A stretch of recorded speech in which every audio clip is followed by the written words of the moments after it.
Hey, what's going on, guys? It's Turin, back from Poland, ready to do some quick battles. So just gonna wait a minute, let a few of you guys jump on here, and we'll get down to business. So hope everyone's been doing well. A little behind on video, so I'm gonna try and hopefully catch up with this stream at least. So we'll see how it goes, but yeah, definitely looking forward to some Beastmen games. Check out that thumbnail if you guys haven't seen it. I think it's one of the best ones we've had. It's Boris Todbringer eating a Kazrak burger, pure beef, which is glorious. Hey Luke, what's going on, guys? Yeah, and sorry for you guys in Europe that I'm just, right now in America, what is it? In California, it's 6:30 p.m., so it's a little early for you European folks, but just kind of had an impulse, to jump on here and do some work. Surprise. You see Lady Turin in chat, handling business. Oh man, Poland was so much fun. Yeah, we were in Warsaw. We stayed in a flat kind of in downtown. I don't know if it would, I guess it would be downtown Warsaw. And then from there, we went out to the countryside. It was great. It was awesome. Oh, man. I was with my girlfriend, Anna, or Lady Turin. She's in chat, and it was just, it was the best. It was the best. I got some fun news for you guys, too. So, your first battle to an all-out flying army with Bretonnia? I don't know about that. We'll see. Maybe, man. All right, so, No, I'm not gonna strip on stream. I don't even know how that got started. You guys are too much, man. Too much. All right. Yeah, it's 2 in the morning, right? You guys are good.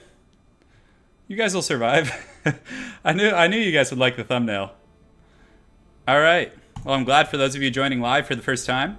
Let's have some fun. Man, I actually played a few games last night when I got home from like the 11-hour plane flight. Man, that rust is real. Like when you don't play for like a week, because I was just uploading. I uploaded videos on the back end, so I shot about 7 or 8 videos before I left. So I haven't played for about a week, so I'm really rusty right now. Yeah. Well, hopefully this will help your shift out. So Chaos versus Bretonnia. Yeah, I've won a few games that way. It's not an easy matchup by any means, but okay. So we're on Pillar of Bone. It's a fairly open map. So I know you guys don't really like watching vampire counts, so I'm just going to go ahead and play Bretonnia. I'm going to get the Fey Enchantress, put her on her unicorn, her fancy unicorn. What does that give? So it gives a charge bonus, it gives a lot of speed, obviously, and a bit of HP, about 500, so it's probably worth it. We're going to keep regrowth and these abilities, and of course we want to get the Chalice. It's pretty fun. And it's good against Beastmen because they have like a lot of swarming units. So 1, you can do well against the blobs, and 2, she has that Mortis Engine effect, the Mist of the Lady, which is really, really good. So again, the Green Knight, pretty good choice here. He causes terror, and Beastmen, again, don't have many magic damage sources, so he's gonna be really solid. So yeah, I'll do some new maps. We'll do all kinds of stuff. So we're gonna get the Grail Reliquae, we're gonna get the Battle Pilgrims, who I love in this matchup. They're just so powerful. We're gonna get 2 Foot Squires just in case he gets Bestigors, and they have some AP against like Gorbals and things like that, but the Battle Pilgrims are just so good here. Let's see. Royal Pegasus Knights are also very good, anti-large. They're very fast. You can kind of plug them in wherever you need them, essentially. Do we want to get Fire?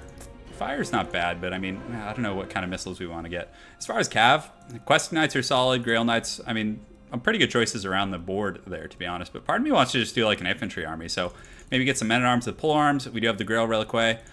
Yeah, maybe just kind of use the Pegasus Knights to plug in. Probably getting some standard, or maybe some poison might be okay, so maybe we'll just get like 2 of those guys.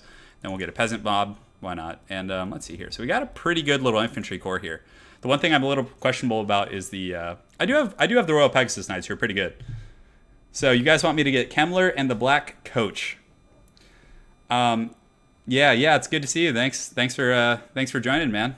So yeah, so I got the Men-at-Arms with Polearms. They can protect my missiles. The poison should be decent at like slowing down Gorbals, things like that, helping to protect the Fey Enchantress. And the Royal Pegasus Knights, I'm just going to strictly use them defensively. Let's just put some chevrons in this guy, who cares?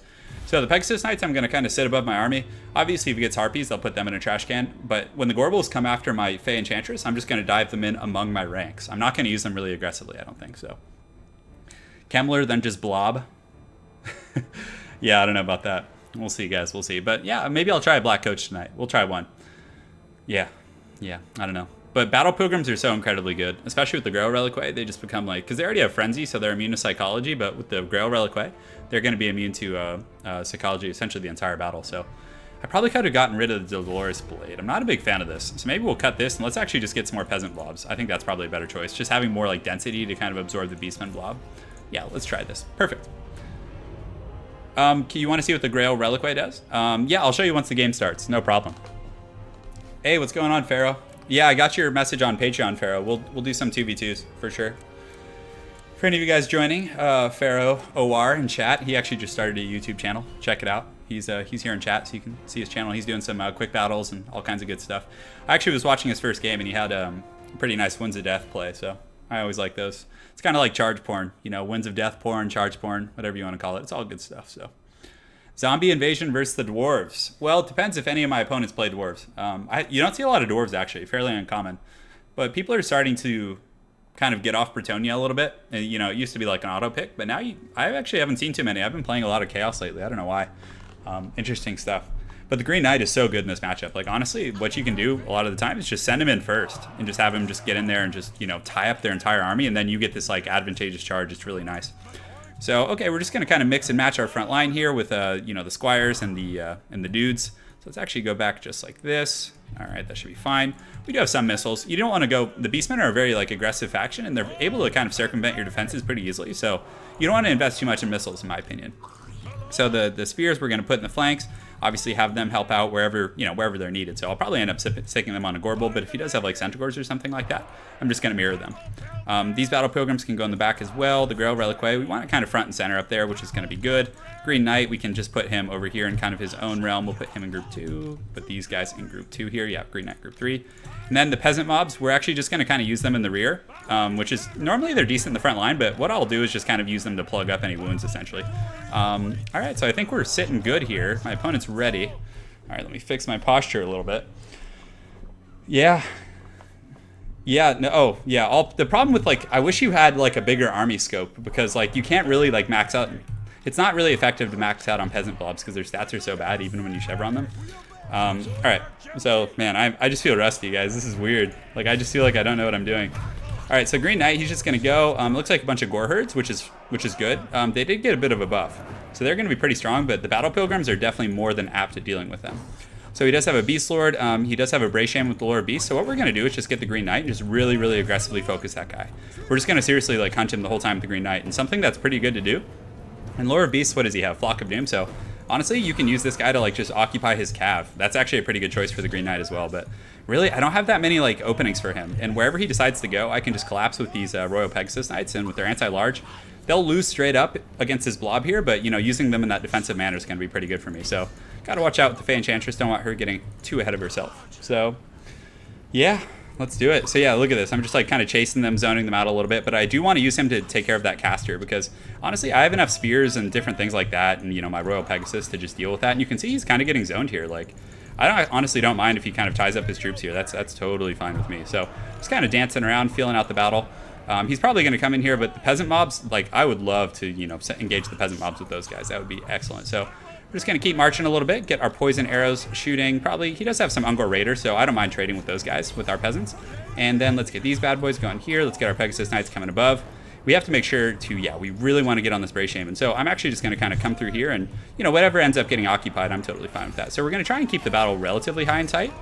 Just like so, and then we can use these two Peasant Mobs actually to go over here after these Bestigors, and these guys can come over here. We'll get these guys here, and all right, so far so good. So right now we just need to find that caster. It looks like it's back here, so we don't want to get the Green Knight like wrapped up here. Let's get the Fey Enchantress here and get the Green Knight kind of cutting through here and just get on that Bray Shaman. That's going to be so incredibly nice if we can do that. So we're just going to continue to use these guys defensively, use these Battle Pilgrims here. And it looks like we're getting a pretty good drain here. So let's go ahead and use a heal in the center, hit most of our troops, and we were able to get back here with the Green Knight. So we just got to keep aggressively chasing, just being very, very conservative here. And you can see he's having a hard time like finding a home. So these Centaurs look like they're going to go in, and we can just use these Battle Pilgrims, honestly, to deal with that other group. And we do have these Pegasus Knights and Auxiliary as well. So let's go ahead and get our missiles here and just start switching onto this really beat up group. And we want to keep chasing this Bray Shaman as much as we possibly can. So let's see what he's doing back here. Looks like he's posturing up a little bit. We're going to pull back here. We don't want to over pursue. Let's get these missiles shooting. We probably want to finish off his missiles. That's probably not a bad idea. So just keep the Green Knight going there. And let's see if there's anyone we want to cast Regrowth on. It doesn't look like anyone's too beat up, but we can go ahead and use it on these guys in the front line, which is going to be good. So yeah, he's just trying to find a home for all these guys. Really, you know, not being terribly effective with that. Granted, I think my opponent's doing pretty well. So we're going to kind of, I don't want to give it away too easily here. So he's going to go after them. So let's get these Battle Pilgrims engaged and try and like wrap them up. And we do get a little bit of a charge. That's a very risky engagement, actually. The Grail Reliquary. We need to get it a little bit closer and just keep that Fey Enchantress going. And we're also going to use this buff on my Pegasus Knights, which is going to be pretty solid. So we're going to use another heal in this blob here. And he does kind of find a little bit of a seam here, which is okay. So we're going to kind of pull these guys back, pull these guys over here. We're also going to pull the Pegasus Knights. And let's go ahead and check on the Green Knight. So the Green Knight's doing a pretty good job hunting this Bray Shaman down. Let's get my Enchantress back there. And you can see the Pegasus Knights turn really quickly. And though I will lose those peasants, he's probably going to lose most of that group, to be honest. So let's go ahead and get those guys fighting here. I feel like it's going well, although that Flock of Doom was really, really good there, guys. That was really strong. So we're going to move her over here to have her bolster these ranks. We're going to use this bombardment ability, and let's go ahead and also use the Arcane Conduit. So far, so good. The Battle Pilgrims continue to do their thing. We're going to pull these guys here and just try and finish off these Centaurs with great weapons. And now that we have her in here with this Drain, and look at this bombardment, it actually does a pretty good job. It does a bit of damage for sure. And, you know, our troops are starting to fight, doing their thing. And we do have some peasants that came back from route, so let's go ahead and get them kind of just shooting in here. And it's hard to tell how this is going, to be honest. We are able to kind of route that back line here, but let's go ahead and push in here, get these Pegasus Knights kind of going after those Centaurs just to finish off whatever mobility he still has left. And we do get a bit of a terror route there, which is really, really solid. So we're actually going to have him go after, we just keep chasing that caster. I really just want to be relentless with that. And these Royal Pegasus Knights are an absolute force to be reckoned with. So let's get the Grail Reliquary over here. This is one engagement over here, the Men-at-Arms with Polearms. I'm really not happy about, but to be honest, like with the way it's positioned right now, there's not a whole lot I can do about it. So I'm just going to kind of accept that. But we're able to get his Shaman there, which is really, really good.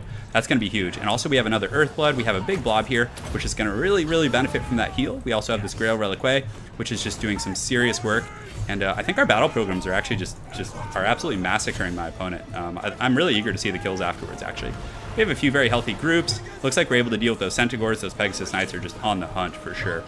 So we don't have another bombardment for quite some time, but we are able to break his caster. So we just want to keep chasing that because the Flock of Doom could honestly be the make or break factor here. So we're able to get those guys, chase off his cav. So what we're going to do now is just kind of go clean up in the back line. I could try and snipe his Beast Lord out. That might actually be a really good idea because these guys do have an anti-large bonus. So let's go ahead and do that. And we're able to chase him. So let's actually try and, yeah, I feel like I need to keep that guy off the battlefield. So we're going to keep chasing here.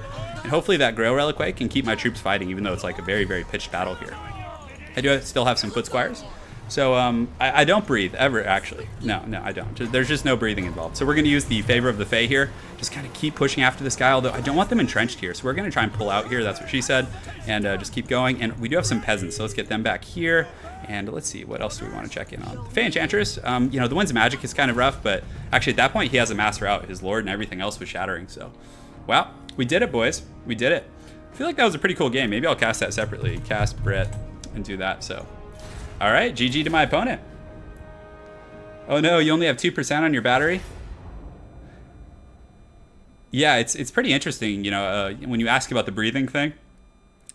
When I first started casting YouTube videos, like I could only talk for like one and then my voice would be like crackling and, you know, cracking and it would just be, you know, I would be struggling. But, you know, after doing so many for about, what, 5 or 6 months now, however long it's been, like you really get used to it, so. Anyways, really good performance from the Battle Pilgrims, but you know the Foot Squires, obviously, I feel like they're just so good with that anti-infantry, but the Foot Squires alone would have had problems with the Best Scores, I think. I think that would have been a pretty good trade for my opponent. But the Green Knight excelled at hunting down his caster. Just really, really solid.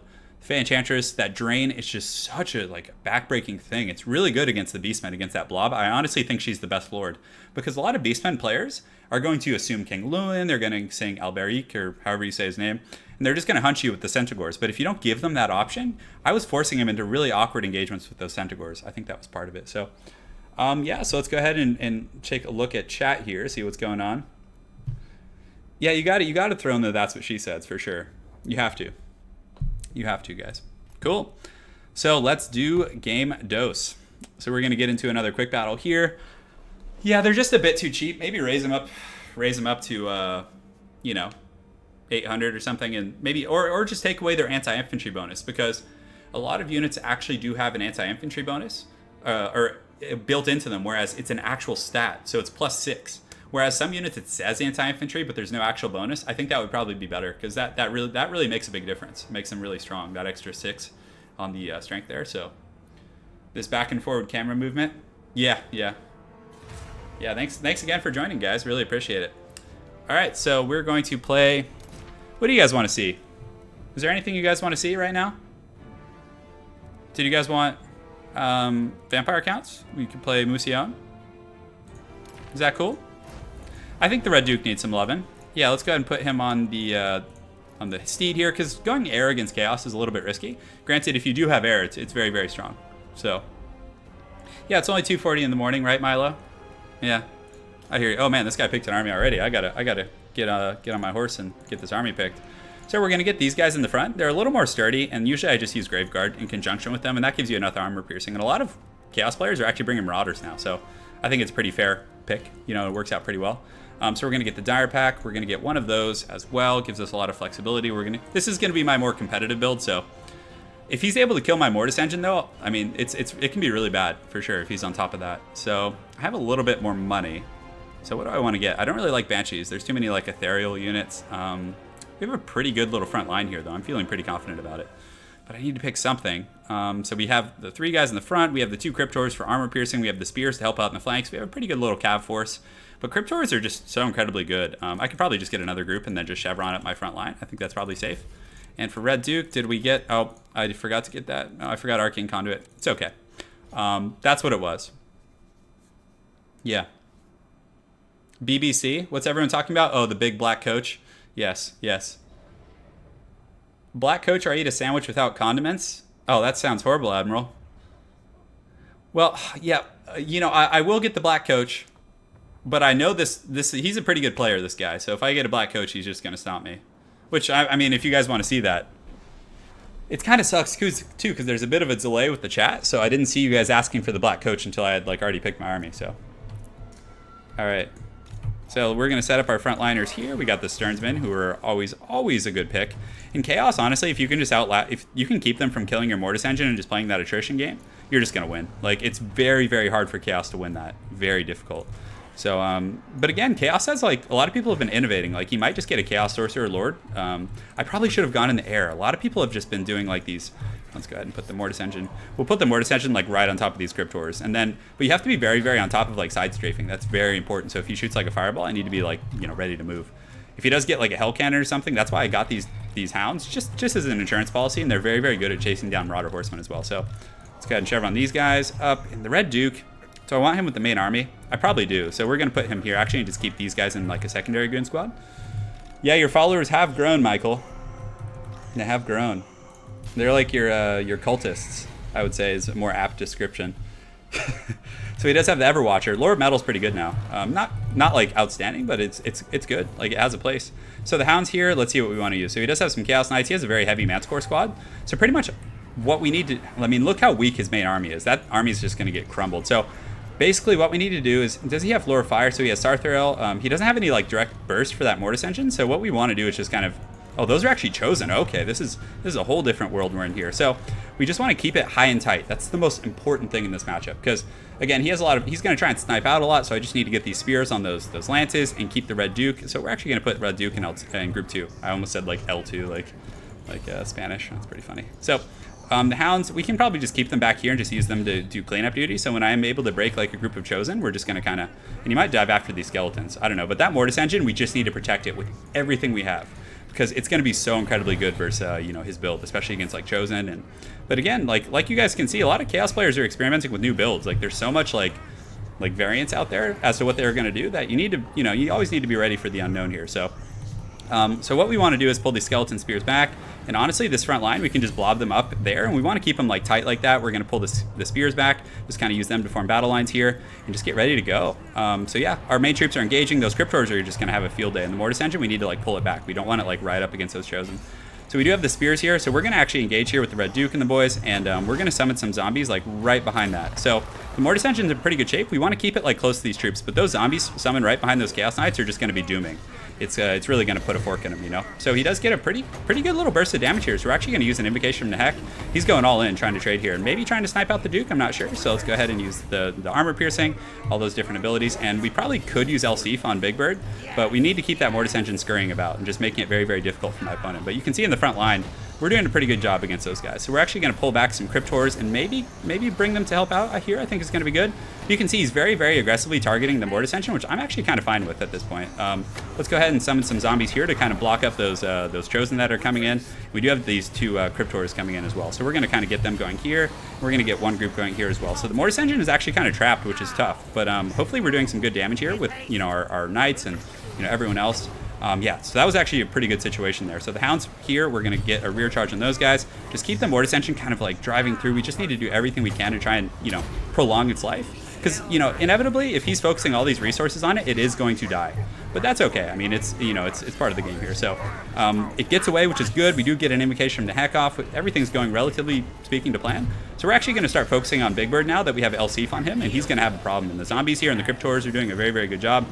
His Chosen are shaken, and the Mortis Engine is able to stabilize. So rather than doing like a wide Chaos build, he went really aggressively trying to snipe out that Mortis Engine. But, you know, that's kind of the fault of a lot of people. Whereas if he had focused more resources on dealing with my front line and playing the longer game, I think it could have been better. But yeah, the Big Bird pick is interesting. So we're going to actually use Von Hell's Dance Macabre here to give these guys speed, just kind of keep chasing them down. And I think we're pretty solid in the back line, because he essentially just charged those really, really expensive Chaos Knights into my spears, like for free, you know. So that was a pretty good situation. So the Mortis Engine does take the engagement here, so we're going to turn them around. Let's go ahead and pull these Cryptors and get them on Big Bird as well, and just kind of keep kiting around. We do have another invocation from the Hex, so let's check the healing cap. Yeah, okay, so it's getting there, but Big Bird's he's taking some damage for sure. So we're going to kind of keep chasing, get those Cryptors, focusing him as well. And you can see in the front line, it's not going terribly well. The Chosen held up okay, but they didn't have any support. I mean, there was a lot of resources allocated to my back line. So the Dire Pack, again, really good in this matchup. They have that anti-large bonus and a bunch of other, you know, stats that are going to be pretty strong. So we're going to use our last invocation of Nehek on this Mortis Engine, get these Skeleton Spears coming in here, and honestly, Red Duke should be able to kind of finish off Big Bird. It's going to be pretty hard for him to live. You know, he's incredibly low. Granted, he is unbreakable, so, you know, that's one of the nice things. And that slow from the Claw of Nagash is so good. It's so incredibly good in this matchup. So we're getting there, boys. Cryptors they're like designed to kill Chosen. And Big Bird gets away, but right now we're just going to kind of go after some of these Manticores. And I think my opponent's going to start suffering army losses at this point. He does have a lot of troops kind of, you know, wavering off the battlefield. You can see the Chosen are breaking. So now we just need to kill Big Bird. Oh, he actually died. Just to some random unit. So, well played. That's a really, really, really hard matchup for Chaos. Like, it's incredibly difficult. I honestly think that's one of, like, the hardest matchups that Chaos has. If not the hard. It probably is the hardest. Like, so well played to my opponent, Salsicha. Oh, yeah, you got it. It's 4 a.m. Sorry, man. Well, Pharaoh, we'll get some 2v2s in the next day or two. I'm going to be on all week, so, you know, just shoot me a message. Send me your Steam name if you could, and then I'll get it going, so. Yeah, that was Salsicha, that we just played. He plays Chaos a lot. I think he's pretty good at Chaos. I mean, you can tell he's trying to innovate using the traditional Chosen and things like that. It's a really tough matchup, guys. It's really tough, so. Empire? Yeah, we can do some Empire, for sure. Yeah, just going to do a few hand stretches first and just answer questions. So sometimes I get in the zone and I just, you know, bang out like 10 or 15 games so in a row without like stretching my hands, and it's brutal. Because I have wrist tendonitis, so. He is also from my game. Oh, you're saying you played against him before? Hey, Sebastian. Yeah, I'll play Dwarves next, sure. No problem. Unless it's like a forest map, then I'm not going to play Dwarves. It's so miserable when there's a bunch of trees. All right. Let's queue up, see what we can get. Yeah, Big Bird's pretty good at like filtering his way through the zombies for sure. Yeah, Sal is a good Chaos player, but it's so, anytime I play Chaos and playing against him and I want to win, I'm just going to play Vampire Counts. I don't think I've lost to, like, with my tournament build, I don't think I've lost to a Chaos player in months. It's just so hard to beat. Yeah, Pharaoh, shoot me a private message if you could, because I might not remember it based on this. So, okay, guys, this is like, oh, look, he picks the Dwarves. Let's see, let's give him a few seconds and see if he'll switch off. I don't think he's going to. So, I mean, I guess we could do the Beastmen.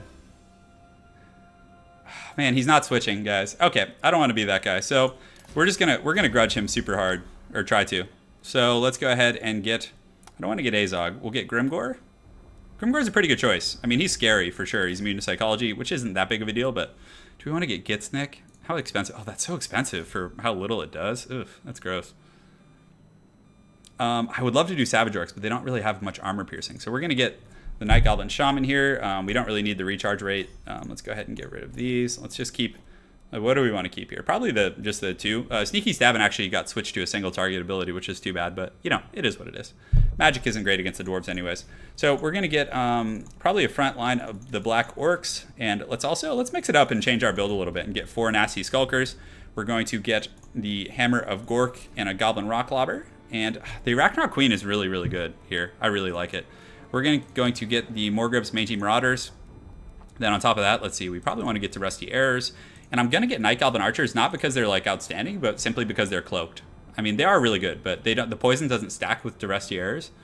Oh, what do you want? Goblin Chariots or Riot? Okay, what chariots do you guys want me to get? Where are they?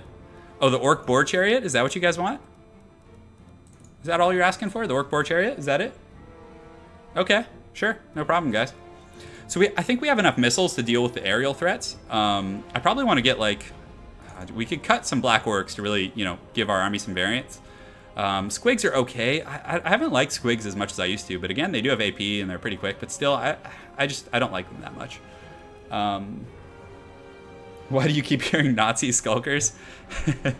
Oh man, it's my lovely girlfriend, Lady Turin. She's in there causing a ruckus. So we'll get these guys. They do have armor centering, which is pretty good. Are they unbreakable? I don't think they are, but their leadership's only 50. What do we want to do here? More Black Orcs? We could, yeah, probably just get Black Orcs. Okay, I'm feeling good. I'm feeling ready. Not the most competitive army. I think their Ragnarok Queen is one of the better choices, in my opinion. But I think we'll be okay. We have good missile fire. We have some good siege presence. It is an open field, so we're going to get some good value. We have a chariot. Yeah. A giant? No. I don't really like giants on open field maps against the dwarves, because if they have like Quarrelers or Thunders or cannons or gyrocopters or any number of things, they can really be very, very good against them. I like the Arachnot Queen, though, because she can protect herself with the Maternal Instinct, which, by the way, did get nerfed. It got a 40-second cooldown on the Spider Summon, so pretty crazy stuff. All right, so let's, I guess we just got to, you know, let this guy know that I wanted to play dwarves, and we're going to try and do our thing. So Black Orcs, obviously you don't need to be too fancy with your deployment. You just put them in a line and march and bring the wall to your opponents. For our missiles, we're going to put them like so. Okay, so far so good. I can't believe I have an Orc Boar Chariot, guys. You guys are just trolling me right now. Grimgor, we're just going to put him among the Black Orcs. He's pretty scary in the front line. Like, he makes a pretty serious difference there. And the Night Goblin Shaman, we can just lurk in the back. We can deploy Nasty... I'm a little hesitant to deploy Nasty Skulker's Vanguard because we don't know where my opponent's going to be, but let's go ahead and do this and this. We can deploy these guys here. So these guys can be... Do we want to put the Chariot in group 2? And the Chariot doesn't have Vanguard deployment, which is unfortunate, but it's definitely going to take some missile fire. And these guys we can just deploy in the back and just kind of bring them, you know, in case like gyrocopters dive, which is very, very rare, but we might try it. So, and we'll put these guys in group 4. And these guys can Vanguard though, so we'll put them out here right now. So, all right, let's do it. Let's have some fun, boys. Yeah, my girlfriend's always lurking in chat. She runs, she's the mastermind behind this channel. She runs all the... I was just in Poland actually, because she lives in Poland. It was so much fun. It was so much fun. If you guys look at her YouTube picture, that's actually her and I on our last trip. She stole my beanie though that I wear on the stream. She actually has it now. I don't have it anymore, so we're gonna advance here. We're gonna get the Gobbo business firing, and yeah, let's see. We will probably want to hit... Oh, those are Iron Breakers. Okay, so we can focus those, and then with the Thunders, yeah, we can hit the Grumbling Guard with the other group. All right, cool. So let's start advancing. We're going to get these Nasty Skulkers in position here. We're going to get these ones in position here, and get these Magi Marauders kind of working on the wings. We don't want to go straight up because we're going to take fire from those Thunders, but it looks like my opponent is kind of retreating back, which is interesting. But yeah, we should be able to get some good fire here. I mean, he's scooting back a little bit, which is fine. I don't think that's a big issue, really. Yeah, so we're just marching. We're doing our thing, guys. Oh, and we can't forget our Chariot. Goodness gracious. So let's get that thing riding around. And what are these? So Warriors of Dragonfire Past, I mean, they are shielded, but we might as well start working on them. They're a pretty high value target. And it looks like our Hammer of Gork's actually taking quite a bit of a beating. So very well played by my opponent, like microing back. But my Black Orcs aren't taking any damage, which is really nice. And we do have Nasty Skulkers who will be lurking in the wings. And hopefully we can, like, when he pulls back his missiles, we can engage on them. So you can see the Thunders coming out here. We get some pretty decent little pot shots there on those guys. We do have the Chariots coming as well. So everything's going relatively to plan. We actually got 2 kills on those guys, which is not bad. So the Nasty Skulkers kind of coming around. We haven't taken much damage at all. So whenever you're, you know, outnumbered missile-wise, you always kind of want to work your way down the flanks. But the Hammer of Gork shooting in here, let's see what troops he has here in the front. So we probably can target these Grumbling Guard, because again, they're a very high-value unit. Man, look at that value we're getting there, which is solid. So we're going to pull those Nasty Skulkers in. We are just about in range, so we got to pull back there. Man, that was a little late on the pull out. That's what she said. So we're going here, we're doing our thing, and the Chariots are coming in pretty hot here. So I actually don't mind. Does he have some Slayers here? So we're actually going to charge into the side of these Warriors of Dragonfire Pass and just get our Black Orcs ready to go. So we're just going to go in here. We're going to get these guys going in here and engage across the board. We're going to get our missiles focusing over here on these those Dwarf Warriors in the back. So I think we probably want to focus the Grumbling Guard, which would be a better choice. So we do have these Skulkers coming in from all directions, which is going to be great. So let's get these guys going here. The Chariots are about to shoot in here, and we probably pull Grimgor back just a little bit. And let's go ahead and get our Shaman. We're going to use the Itchy Nuisance right here in the front line. And man, those Chariots get a great engagement there. Look at those guys go. So far so good. And the Skulkers get a very, very good sneak attack on these guys, which is great. So good performance from all those guys. The Chariots are just pimping it. Our Goblin Missiles are doing a very, very good job. And let's go ahead and use Sneaky Stabbing. We'll go ahead and use that on Grimgor because, again, we're going to re-engage him here against Thorgrim, who's going to have a really bad time. And look at this engagement, guys. It's going so incredibly well right now. Oh, check that out. We got a Flash Bomb. He's using Slayers back there, which is just not a good situation. The Warriors Dragonfire Pass are trying to outflank us, but we do have some nasty Skulkers in reserve, which is just, oh, this is just working out so well. And Grimgor right now, he's fighting the opponent's Lord, which is just the worst case scenario for him. Just absolute worst case scenario. So we're going to ride these Chariots, just continue to kind of get them in position and ride down the flank. He's able to do pretty well back here, with those Thunders and securing himself, but we're just going to charge into the back of those Longbeards, and we should be able to just do some devastating damage to my opponent. So we do have some abilities here in a moment. We're going to pull these guys back here, and it looks like our artillery did get knocked off, so let's go ahead and get those guys back on. We'll come back to them in just a moment. But you can see Thorgrim, if you let Grimgor get his paws on you, you're going to just get put in a can. And those Chariots in the back line were just devastating stuff, guys. So after this game, we're going to have a subscriber cockfight. Let's go ahead and see. I mean, I feel like he doesn't have much left. So we're going to actually just start shooting at these guys. We're going to split them into different directions, so he has a little bit of difficulty deciding where he wants to go. And at this point, we can just probably push back and do as we please. So the nasty Skulkers were coming in here. The Orc Boar Chariots get in there. Oh, that felt good. And it's funny. I feel like you guys are developing the meta right now. Encouraging me to get these very strange units. So we're going to collapse on the back of those guys. We're going to use Sneaky Stabbing again. Yeah, that's looks like that's all she wrote. So yeah. Good stuff. That was a fun one, guys. So we Grimgor, man, did you guys see him just cut through Thorgrim there? That was crazy. That was crazy stuff. Yeah, he got in there and he gave the D for sure. He gave the G, the dirty Grimgor. That's what he calls it, I'm sure. Just nice and phallic. But those Chariots, I mean, those were backbreaking. I mean, and you guys saw the Mangy Marauders got a ton of kills against like Warriors of Dragonfire Pass, which is really, really good. So can't complain. Whoever's in the sub fight, yeah. All right, guys. So we're gonna do a subscriber cockfight. So I'm gonna go ahead and set up the lobby just to give my hands a break. So 2v2 Turin stream. Password, guys. The password is Turin, all lowercase. Okay, all lowercase, boys. So I'm making the game now. We have the slots. We have a spectator slot opened up. So go ahead and join up. I'll be waiting here for you guys, and I'm going to grab a water. Yeah, it's time. All right, so let me go get an agua right here, and we're good. We're doing pretty good here, guys. I think we're 3-0 on the stream tonight. I feel like I play better when you guys are watching. I don't know why. Like I don't always win like this many in a row when I'm playing by myself. Wood Elves, I really suck with Wood Elves. They're one of my worst factions, actually. So yeah, if anyone wants to join, go ahead and join up. We'll give it a minute. If nobody joins for the subscriber, I know it's a bit of a weird time, but we do get Saber126 in here to give the business. And then we're waiting for one more. So who's going to be the challenger? Hey, what's going on, Ian? Welcome, Ian Jankus. It's a pleasure to have you as always, my friend. Yeah, it's a good stream. We have fun. We always get down to business. It's going to be a bit of a short one tonight. It'll probably be about 2 hours. I don't want to go too ham because I do want to make some regular videos for the week. So it'll be relatively short. Yeah. Finish your homework, man, and then come join. So we need one more for Sabers, and we got Birdher. Welcome, Birdher. Pleasure, man. It's good to have you here. All right. So I'm going to leave the game and then rejoin as a spectator, okay? So let's have you guys fight on this map. I'm not even gonna try and say that. So I'm gonna rejoin as a spectator, okay, guys? And then you guys pick your armies. I'll put up the thing to block your armies, and we go from there. So as soon as I leave, I need you guys to close this slot, okay? Cool. So I got the spectator, and let's go. Let's go to multiplayer battles, and let's go ahead and refresh. Come on, give me some love here. 2v2, and we're gonna spectate. In lowercase is turn. Great. So if you guys could go ahead and close that slot, that would be excellent. I'm going to go ahead and put up the blocker so you guys can't see each other's funny business. All right. Cool. All right, boys, it's time. Oh, are we going to have a chaos mirror match here? My best pick, vampire counts. So if I were to list my best factions, it would be probably vampire counts. I'm pretty beastmen. Vampire counts and greenskins are my most competitive factions. Like if I was playing in tournaments, that's who I would do the best with. Next, I would say beastmen and dwarves. Probably my worst factions are... I suck with chaos now. It's weird. I just like lost all my chaos ability. Yeah. No, bulk. Hey, bulk, McLarge, huge.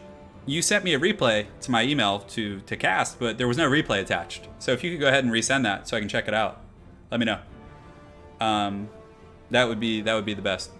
So yeah, so we got a subscriber cockfight here, which is good.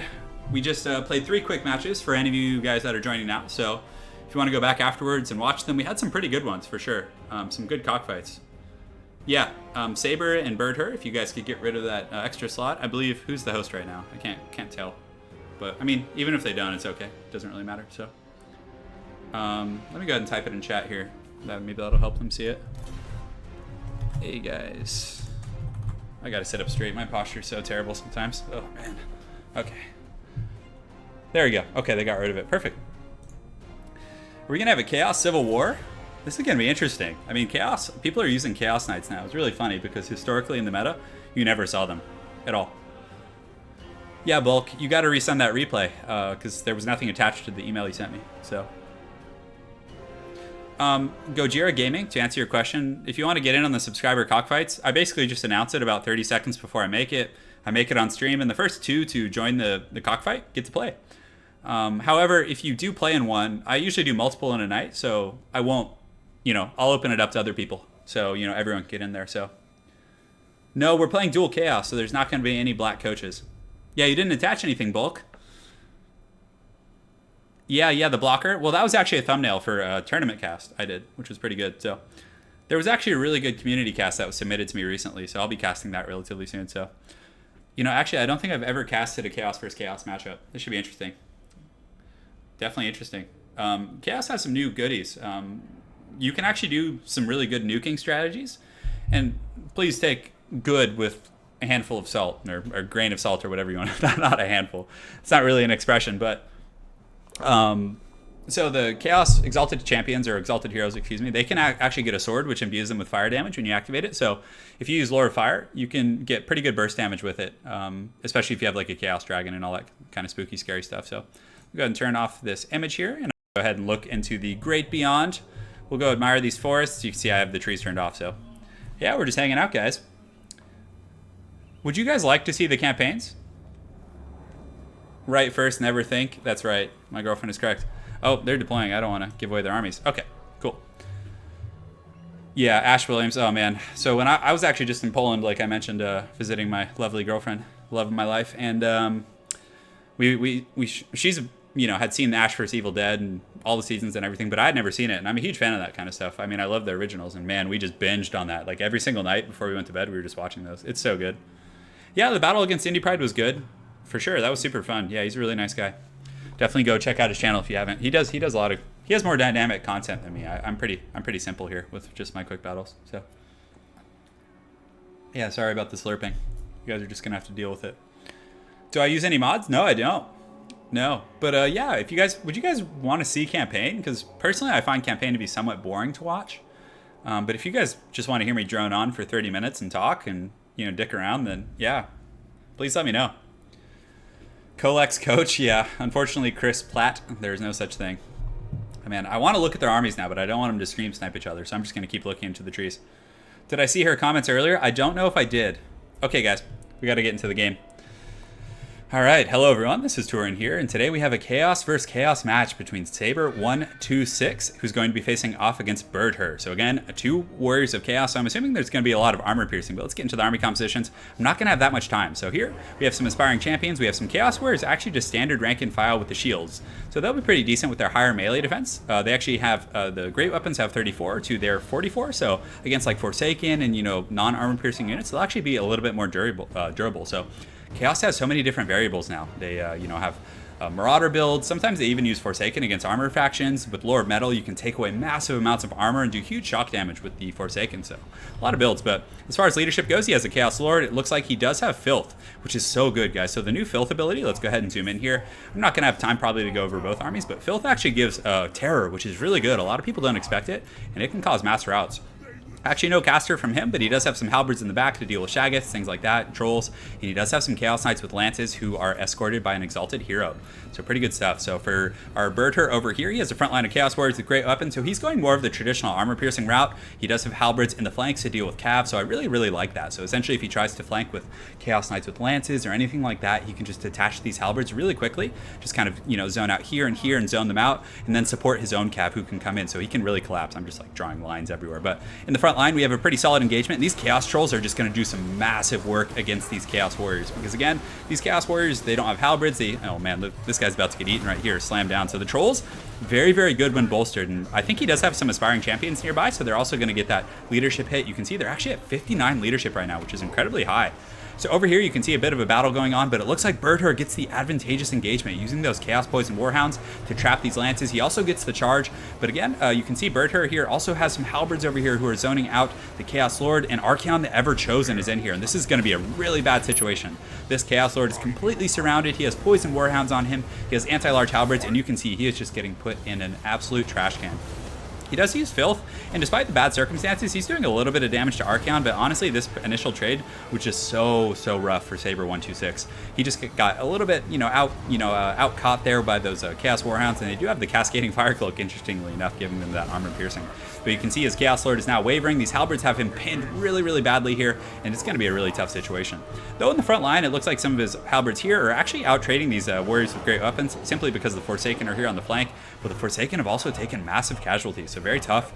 Over here, the Chaos Warriors in the middle with the great weapons are also getting collapsed, so Berter's line is just kind of outclassing him across the entire front.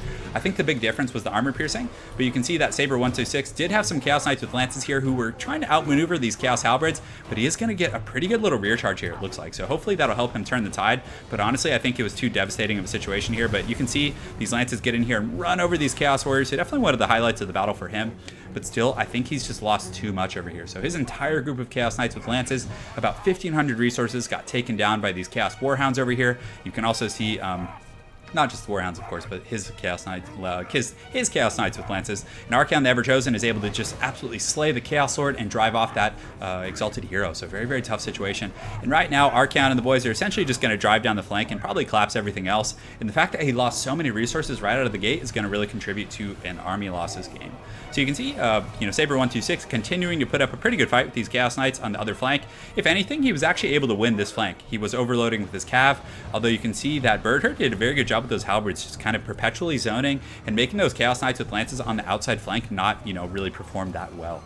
So at this point, it looks like it's over. It looks like a Flaming Sword of Ruin. Either that or a Cascading Fire Cloak are going down, and it looks like also an AoE fire ability. So let's go ahead and take a look at Archaon. He did bring the Piercing Bolts, which I really like, guys. So let's actually see if he gets a good engagement here. And it looks like they're able to pull out, that's what she said, just before they get away. But it does a little bit of damage, and if that ability had hit, it's actually one of my new favorite Lore of Fire abilities. And it does absolutely massive damage, so it's very, very good stuff. The charge porn is always the best, but we're getting a little bit of a last stand charge here. It's kind of hard to tell if you don't have like the tooltips on who's with who, but Chaos Knights with lances, if you actually look, their weapon strength is 42, but compared to the ones with swords, their weapon strength is actually only 36. So that's the reason why a lot of people bring those. But it does appear that his game, it was a pretty quick one, well played. The mirror match is tricky, but I think the trolls were a very, very good choice.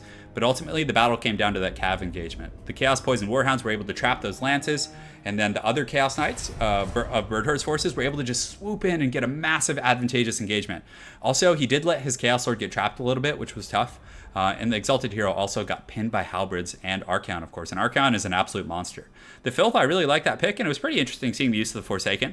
What I would have liked to seen from Saber is him pulling the Forsaken to help out in that really kind of bad... I don't know if it was a rough engagement over there on the wings. It was, very tough getting caught out by those Warhounds, but I would have liked to see him use the mobility of those Forsaken rather than have them just go fisticuff with very heavily armored troops in the beginning. So very, very well played. It was fun to Saber126 and Berter. Look forward to casting more of your games, and maybe we'll get you guys in some 2v2s. So good game, guys. So we're gonna get back to some quick battles here and have some fun, guys. What's going on in chat? Are you guys talking about how Polish folk are strange? Ah, man, I loved it. We ate dumplings. Oh my god, I love dumplings so much. It's so good. Oh, dumplings are my favorite. We actually eat a lot of sushi though too. Surprisingly, you wouldn't think you would go to like Poland and eat sushi, but we did. So, all right, guys, good game. Good game. So we're facing J. Pugh and Karak Ungar. I forget what this map looks like, but I believe it is somewhat open field. So we can play the dwarves. Do you guys want to see some Dawi? Yeah, let's play some dwarves. Let's see who my opponent gets. So, is he gonna play wood elves? I'm actually fine with that. I like facing wood elves against dwarves. So, J. Pugh, is he saying something? Oh, that's from the last game. Yeah, those Warhounds were really strong last game. They were huge performers. So, I know. Yeah, thanks for having me back. So, I'm not sure who my opponent's gonna play. I don't really want to start picking my army. And we have the greenskins. So, greenskins is by far one of the toughest matchup for the dwarves, in my opinion. So, if we want, yeah, Thorgrim is just, he's too good not to pick. Simply because this gives plus 12 melee attack. It's just so good. So we're going to get that. You have to get Runesmith. So we're obviously not going to get all three, with the full deals here. So we will get one with the full kind of suite here. And the other two are just going to get Rune of Wrath and Rune, because without it, it's very tough to take out the Black Orcs. So on top of that, we're going to get Longbeards. We do need to get the Grumbling Guard, even though they did get nerfed. So the Vigor Aura used to be 30%. Now it's 18 if you guys go ahead and take a look at the old Grumblers here. So yeah, we're going to try. This is really hard.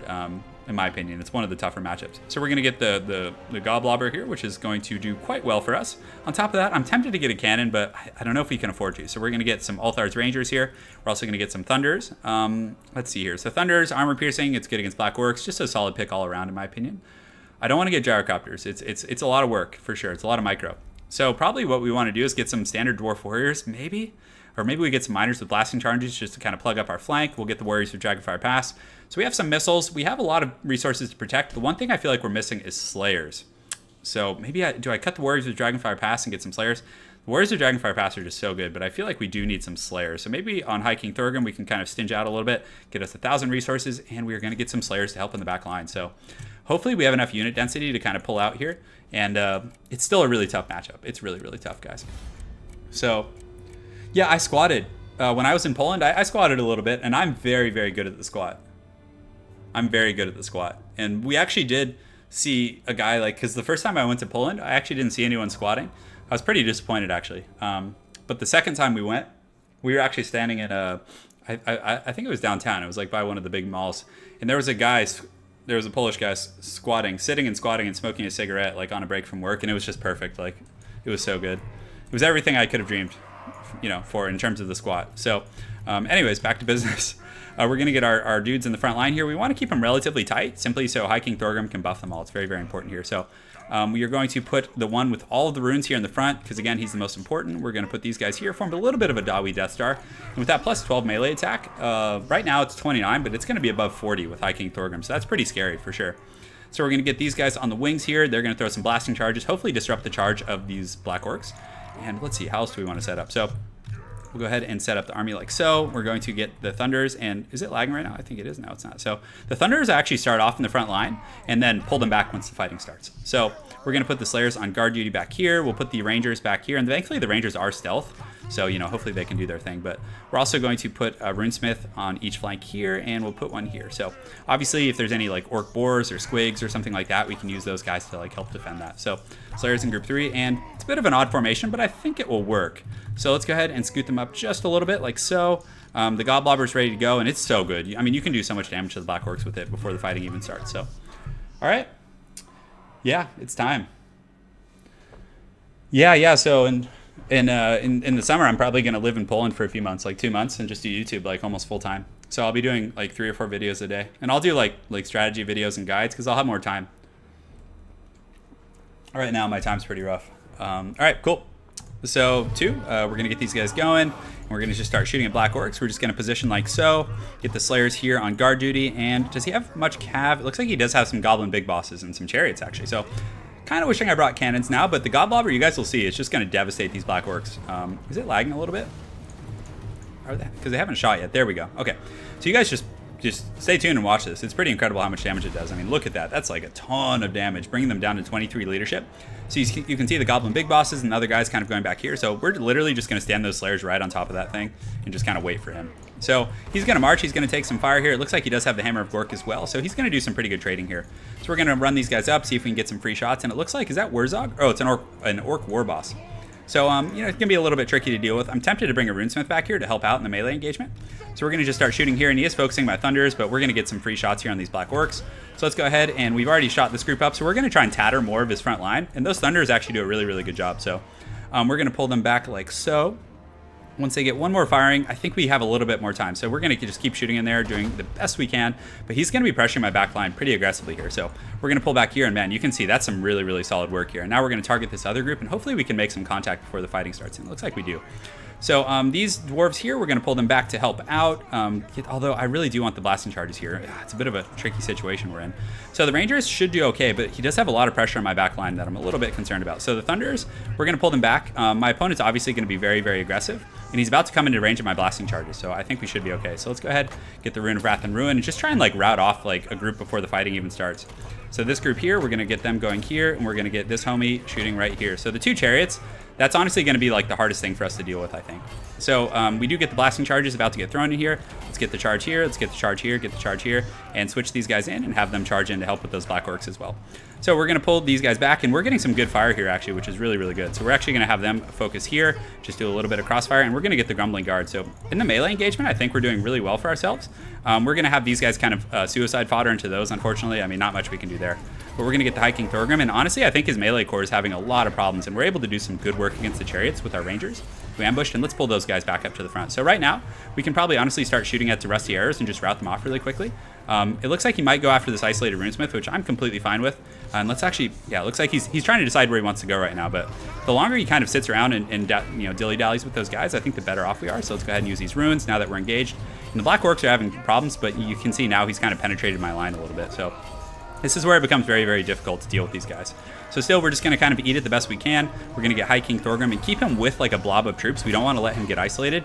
You can see some nasty skulkers coming back, and man, I hate using you know, slayers against nasty skulkers, but sometimes you just have to. So we do have a Rune of Wrath and Ruin. Let's go ahead and get it on those guys. These guys, let's actually just have them throw blasting charges here and see if they can do a little bit of damage. So these Longbeards are able to actually push through and do some good work there. We're going to continue to use the Rune of Wrath and Ruin every chance we got, and you know, essentially whatever we can reach. You know, no mercy here, boys, no mercy. So he is focusing this runesmith, which is, you know, kind of unavoidable, and he is able to rout him. So tough situation there, but I think we're doing pretty well for ourselves. Our rangers here are in pretty good shape, so let's go ahead and engage there. And we do have the slayers up here in the main battle now, so he may go after my Hammer of Gork, but at this point I don't really care. It's done enough work, and the slayers are able to get a decent little wrap here. And you can see, let's go ahead and use Marked by Ulthar, and man, look at those throwing axes doing some serious work. So we do get these thunders back, which is going to be really nice. So we're going to focus those chariots here. We're going to just kind of keep pushing forward, trying to finish off those black orcs. And yeah, we're doing some great work, and nice. Those thunders are now shooting, which is huge. So the rusty arrows have been pushed off, so we're going to switch on to some of those night goblins here. Let's go ahead and check for any runes we have, and we do have some left. So pretty good fight here. Very, very pitched for sure. And it looks like we're able to win pretty convincingly over here. So let's actually go finish that Orc Shaman off to get rid of his, you know, any magic that he might bring to the tables. But man, we really need to get those chariots. This is really tough. So I'm just going to kind of let him get on the Hammer of Gork. I don't really have the mobility to stop him right now. So we're going to finish off this Orc Shaman and, you know, get rid of his magic and other resources there. And I want to keep High King Thorgrim with, you know, some of his troops. I don't want him, like, wandering off alone. But he won't get knocked over by the chariots, actually. So let's go ahead and check on the Slayers and just kind of keep pressuring those chariots. Again, those are going to be one of the, you know, most important things that we need to get rid of here. So what do we want to shoot at here? We could probably shoot at that blob of black orcs, which would be pretty good. He does get a pretty decent little engagement here, but with our rangers and other units, we're able to actually deal with those chariots. So very, very good stuff there. So right now we're going to kind of consolidate our troops and do a bit of a Dawi Death Star. And yeah, hopefully we'll be able to pull it out here. And yeah, I feel like I've dropped too many That's What She Says in this stream. I need to tone it down a little bit. So we're going to go ahead and use a Rune of Wrath and Ruin here. We do have another one coming up here, so we're going to use that on the Black Orcs. And it looks like we're able to do it. I mean, he does have some leadership left, but honestly, I don't know. Yeah, I mean, he could just run circles around the map, but I think he's going to start suffering, you know, straight up attrition. So let's see if there's any units coming back. We'll just target some of these Black Orcs. That Orc Shaman is coming back, so we're able to get him, which is good. So we're just going to charge in here. And a lot of his troops are shattering, but surprisingly, the balance of power is still pretty even, which I'm a little bit perplexed by, but, you know, it is what it is.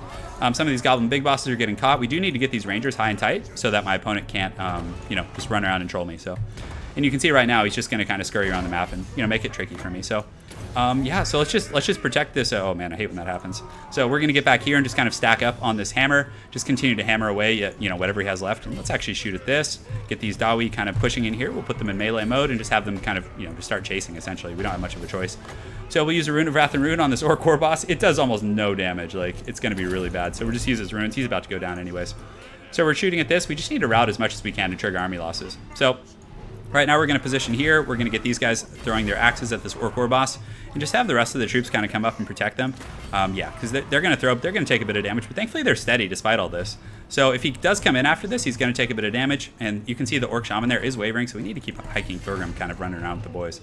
So yeah, how are these guys doing? So they're still eager, which is a little bit concerning. So they're just running off. So let's actually just park back here. We still have a ton of ammunition left, so let's just kind of shoot and rout off everything else basically.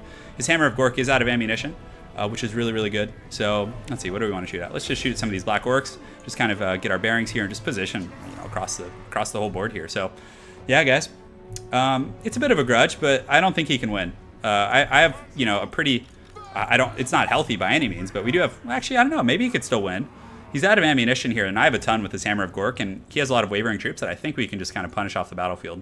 So I think we're in good shape. And this runesmith came back, which is really nice. So we still have 2 runesmiths in very good health. Hiking Thorgrim's in good health.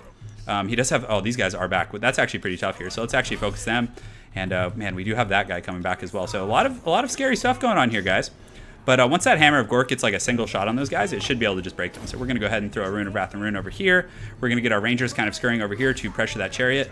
And hopefully we can get rid of those nasty Skulkers before all is said and done. But man, he's probably just going to pop this Runesmith here. But looks like he's coming in for the kill. They did nerf the range on it, by the way. On Runesmiths, it's much shorter than it used to be, guys. So that's a pretty tough thing to deal with. But he is going to charge in. It looks like he was thinking about it. So yeah, one or two more shots should break those guys pretty quick. I mean, they only have 34 leadership, so if we can actually make contact here, that's going to be pretty good. But unfortunately, guys, they actually have a ton of ammo left. This is actually a little bit stressful. He might actually be able to win this. So let's go in here. Let's go ahead and use a Rune of Wrath and Rune on those guys. Let's go ahead and throw some axes here, and that should be enough to deal with them. I mean, they're wavering right now, so I think they're honestly just going to turn around here. Come on, throw those axes. Kill him, kill him. Oh man, we just take that charge. I was hoping they would break. Yeah, and it looks like they break like right then and there. So he does come in the back. I was a little bit unprepared for that, but it's okay. We might be able to get a bit of a sandwich here. So we're going to just use Rune and Wrath and Rune. I mean, I know it's not optimal, but oh, he might actually get trapped here. So we're going to have these guys kind of drop the equipment and not engage in melee and see if we can trap this Orc War boss. Okay, this might be pretty good. But he's steady now, which is good. I mean, that's progress. So we do have something trapped here, so we're going to go ahead and here and pin him down, which is good, because again, every like powerful unit we can kill is going to bring him that much closer. Kind of sucks we're taking that fire, but oh, we do have some of these guys here, so we can actually probably push them in here to deal with that. So great, we're able to kind of push that guy. So now the Hammer of Gork though is still in pretty good shape. So we're actually going to put, not Hammer of Gork, excuse me, the Godblobber.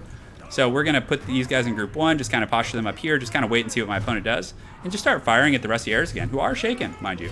So let's go ahead and push out here. We'll use a Rune of Wrath and Rune. Oh, it just feels so bad using it like that. But if you guys look, I mean, it still does do like 5 HP damage, I think. Does it? Yeah, I don't know if it's even done any damage yet. I know they did some nerfs to it, so it's not quite what it used to be. But we have 6 Rangers. They're shaken, but that's okay. So, man, I think we just got to push and finish those guys off now. I don't think we can afford to sit back here because we're going to take too much firepower. So let's go ahead and just push in. Hiking Thorgrim's in pretty good shape, but yeah, these guys won't be able to run, and they're probably going to rout once we get there. So this is fine. So let's go ahead and finish off these troops, just try and get that much closer to, the army damage and all that kind of stuff. And yeah, let's go ahead and use Wrath and Rune there. So he's going to go after these isolated troops, which is fine. So let's actually go ahead and brace there, because again, they do have the charge resistance. So we'll go ahead and have these guys go here. The hammer is going to probably break those guys in just a moment. Yeah, that Rune of Wrath and Rune doing very, very well for me there. So we'll push that Orc Shaman, because again, if heroic units do leave, it's going to be pretty good for, the army losses. So these guys are pushing in here. We should be able to just kind of collapse everything. So let's just keep pushing through. We still do have 2 Runesmiths, and honestly, I just don't think his leadership can, do enough damage to mine. And this thing's almost out of ammunition anyway, so I don't really have any issues with kind of, throwing it to the dogs at this point. So Rune of Wrath and Rune, let's go ahead and use it on these guys. Just kind of do everything we can to crush the last of his troops. And it looks like my opponent does realize this. He's going to come in and try and make a bit of a last stand here, which is going to be tough for him. I don't know if he's going to be able to do that much. I mean, because they're eager, but their leadership's going to start tanking pretty quickly once High King Thorgrim gets in there with his beat stick. So let's go ahead and use these runes here, and it looks like it would be nice if he pulled in the Orc Shaman for him. I think keeping it back there is a bit of a mistake, but again, it's easy to just assume it was routed. But you can see he's steady now, and once those leadership buffs wear off, he's going to have a really rough time. So Thorgrim's not a pushover, guys. He has pretty serious weapon strength, and he does do magic damage. So we're able to win it, boys. So yeah, good game. So we could cast Dwarf. We can cast that one. That's fine. All right, GG, boys. We did it. That was a pretty fun one. It's a bit of a grudge. Yeah, it was a bit of a grudge. Well played to my opponent, though. I liked his build. The 2 chariots are very micro-intensive, though. You really have to do a lot with those. Yeah. Yeah, well, I don't have any problem with throwing the the Goblobber crew to the dogs. That is correct, David the Duke. When I was very young, Luke McCallan, to answer your question, I did play Warhammer 40k tabletop. I had a Space Marine army. I think it was Blood Ravens or something. I was like 10 or 11 years. I was so young. I barely knew what I was doing. But I was really big on Magic the Gathering. That was kind of my nerd calling. So we went pretty ham. That was a close game. That was really good.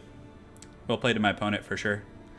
So yeah, let me do some hand stretches and then I'll get another game going here in just a moment. So thanks. Just saw there was a bit of a surge in people. So thanks for joining, guys. I'm not leaving yet. Don't worry. I'm not saying goodbye. I have about another probably hour in me before I have to put a fork in it. My hand's a little beat up. Yeah, because at my job, it's not necessarily an office job, but I do a lot of typing, so I need to rest my hand every now and then. But yeah, Michael Bray, you can put YouTube links in chat. Just try not to do anything like racist or shit like that. All right. Oh, we're facing a Twitch guy, huh? All right, cool. Let's just play Vampire Counts, right? Let's just go ham.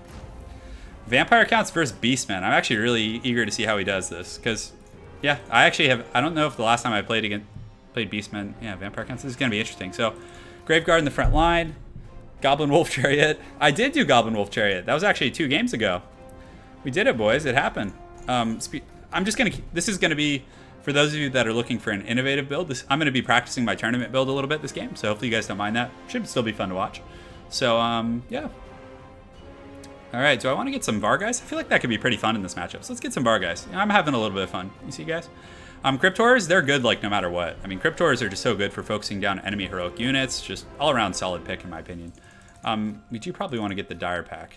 Do I have enough? I don't have quite enough. So for Duke, we do want to get the Arcane Conduit. I always forget to get that. It's so incredibly frustrating. So probably don't need Fellbats. We do have Skeleton Spears, which is fine. They're going to be good against Centaurs and zoning and all types of things like that. Oh, the Black Coach. What does it do? Oh, it's so freaking expensive. Armor piercing, anti-infantry. Okay, so if I get Black Coach, that's you guys can't troll me for losing. I'm bringing it. Are you guys happy? I'm bringing the Black Coach in all its glory. Oh, you guys know the Black Coach is just going to get run down by Centaurs, right? Like, it's just going to be horrible. No Kremler. I do have the Black Coach. That's enough punishment for one game. My favorite unit in Warhammer Total War, I really like Blood Knights, but Black Orcs, I'm a huge fan of. I really, really like Black Orcs. But it does penetrate deep. It feels like he's too nice. No, I'm not saying no, Eli. I did get the Black Coach. It's happening. It's happening. And it's against a Twitch streamer too, apparently, so hopefully his fans will like it. It's so bad against the Beastmen because they have so many like spears and yes, Michael, your dream has come true. You guys have been asking for weeks. What is this, the 8th stream I've done? And it took me this long, so. But the rest of my army is pretty competitive, I think. So, although the Vargeist are a bit of an experimental pick, just to be 100% truthful. So, but man, the Vampire Counts front line is very, very tough to deal with for anyone, really. But again, when you're deploying with Vampire Counts, guys, you just want to stay relatively high and tight. So you get, maximum benefit from those spears. So these, these Cryptors are going to be on guard duty against any sniping. I should have put the Red Duke on the air. That was a big mistake, actually. So we're going to put these guys here. Oh, the Black Coach, guys. What do I do with that? All right. This is going to be... What does this thing even do? All right, so let's go ahead and take a look, guys. So it has anti-infantry. Let's go ahead and look. So actually, it does have a bonus for its infantry and heavy armor piercing. So if he does get Vestigors, it'll be really good. So it's constant now. So it only applies when it's engaged in melee. Is there any parameters I need to meet? And doesn't it get stronger the longer the game goes on? I know. Oh, man, I'm missing That's What She Said. Thanks for subscribing, whoever that was. And by the way, for those of you that are new to the stream, whenever anyone subscribes, Gimli says yes. So that's what that is, if you're wondering. All right. Let's do it, I guess. So Razorgore herds. Okay, so we both have a bit of a trollish army composition. Oh, but guys, do you see those Vestigors? The big Black Coach is just going to give him the big Black D for sure. I mean, Razorgore herds are going to get annihilated by Blood Knights. They're literally going to get skewered and put on a spit roast. I don't think it's Ninja HUD. No, because, I mean, he plays under Ninja HUD, I think, so. Oh, man, those... And Razorgores aren't very fast either. Actually, they have 70 speed, so we're going to go see if we can get some freebies here. We're going to send these guys. And the big black coach is coming in for that big black, the big black D over here. It's just shameless, guys. It's just shameless. So we might be able to catch out a group of piggies, which would be really nice.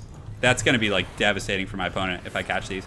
Razorgores will do pretty good against Graveguard if they can catch them, but my opponent's going to have to reposition. Man, he has 3 of those herds? That's pretty incredible. So, oh, I forgot to get the Dire Pack. Man, that's a bummer. So, looks like my opponent's coming in for it a little bit. He wants to engage, which is fine.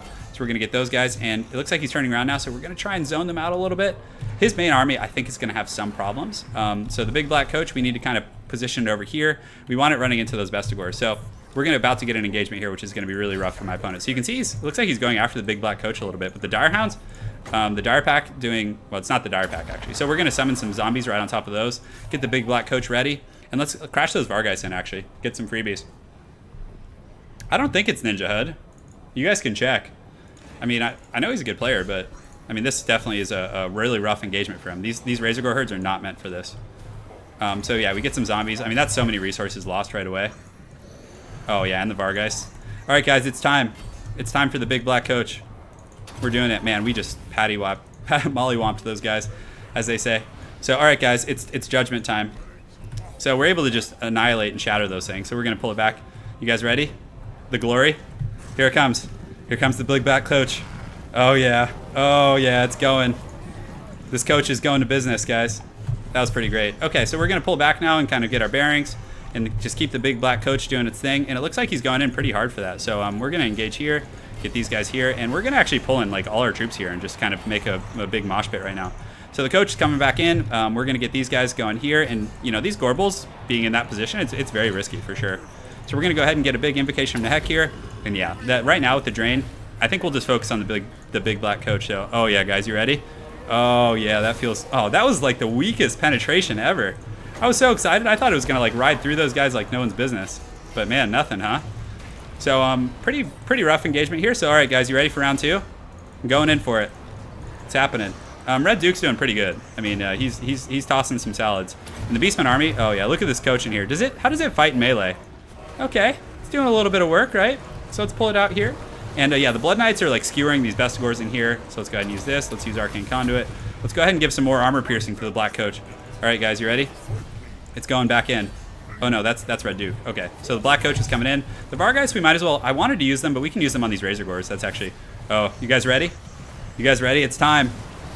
Oh man, this is just the most disappointing thing ever. It's just not getting any charge damage whatsoever. So we're gonna use another invocation from the heck here. Just pull this big black coach out.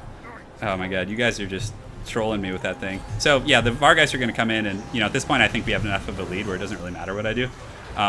Yeah, because losing those piggies early was really rough, and you know, the Blood Knights in sustained combat are gonna be so good. So man, this coach does not penetrate, guys.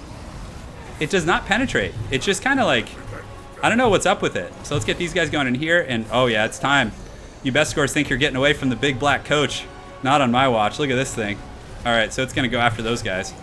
So we do have another invocation from the heck. I mean, just his Gorbles are just surrounded by like pretty scary stuff. So let's go ahead and summon some more zombies. We're just gonna summon them right here. And the Blood Knights are in great shape too. I mean, they're fighting exactly what they want to be fighting. So look at this, guys. This is what the big black coach was designed for. Yes. Run, minions, run. Look at him go. I'm like not even focusing on this main battle over here. All right, guys, it's time. It's time. You ready? Yes. All right, guys. Hopefully I don't lose my Lord while I'm doing this. Get in, charge faster. What are you doing? Get in there. Run those things over. Look at what is going on here. God, this thing is just such a disappointment. You know? Oh my goodness. I'll try it in different matchups though, but man, right now it is not doing well for me. All right, so I think it needs to come back and just charge into these guys. Let's go ahead and summon some more zombies on the back line here. He does have a bit of a pocket, so we're gonna just kind of keep focusing these Gorbles down and just keep that Mortis engine going over here. Yeah, it was all the coach, guys. I mean, look at it, 6 kills, incredible. I might as well have just given my opponent 1,000 resources. Yeah, so the Duke's in pretty good shape. I haven't even had to use Elsif yet, actually, but we're gonna go ahead and use that probably on. on his lord, I guess? Yeah, might as well, right? So we're going to use it on Morker, the Shadow Gave, and it's time for the big black coach to come in here, and hopefully it'll do some work. So let's actually go over here and see if we can get a little bit of better positioning, but all right, guys, it's time. So we're going to summon some more zombies over here. Does he have any troops left even? Okay, so he has some Bestigors. All right, guys, you ready? Dun, dun, dun, dun. Oh, man, I'm just going to leave it fighting, you know? Like, just let it sit in melee and do its thing. So, yeah, everything's getting drained. I mean, most of his army at this point, so. Dude, like, even a chariot would push through the mass of other units. I don't know what's up with this black coach, but it is just incredibly haggard. It is just not good. Yeah. The coach carried this game. I wonder if it got to 7. Oh, it got 8 kills, guys. The only reason it's... What's still left fighting? Is it Morker? How's he... Oh, he has Chaos Spawn. Okay. Okay, guys, wait, I have an idea. Okay. It's time. So he has 2 Chaos Spawns, so let's get everything out of here. And then have the chariot finish it off. Where are the Chaos Spawn? Oh. Yeah, you gotta nerf the... Yes, my girlfriend is correct. It's all about the style points. Did any of you guys check out his Twitch? Yeah, check out his Twitch, guys. See who it is. It'd be interesting to see what his feedback is on the big black chariot. It's so haggard. Why is it so bad? It does ram stuff from behind. Yeah, like whoever got taken down by that coach. Yeah, the Razor Gores did stop the charge. The Razor Gores are a very, very interesting pick. In the triple Gorble. Yes, Bulk McHuge Large. You can post a link. Well, it's up to my girl. She's the moderator, so you ask the Hateful Raspberry. Oh, all right. What magic do you guys want to see? Sorry, guys, just shaking out my hands. Do you guys want to see a subscriber cockfight right now? Yeah, I think my opponent AFK'd once he saw the big black coach coming his way. How could you not? That thing is a force of nature. You know? It was created in the fires of oh, man. Yeah, I hope you guys enjoyed that. The Undead Pimp Coach. I know, people are going to start using it when they see it on my stream, right? I feel like I should have casted that game separately just to create awareness. Is on Twitch, is not streaming? Oh, he's not streaming. Anna, my love, you are correct. I loved that big black coach. Every inch of it. It was great. All right. Do you guys want a subscriber cockfight? Or, okay, we're just going to do a weird build. So let me go ahead and type this in chat so there's less delay. 1 second, guys. So we're facing against Deep Blue. So what faction?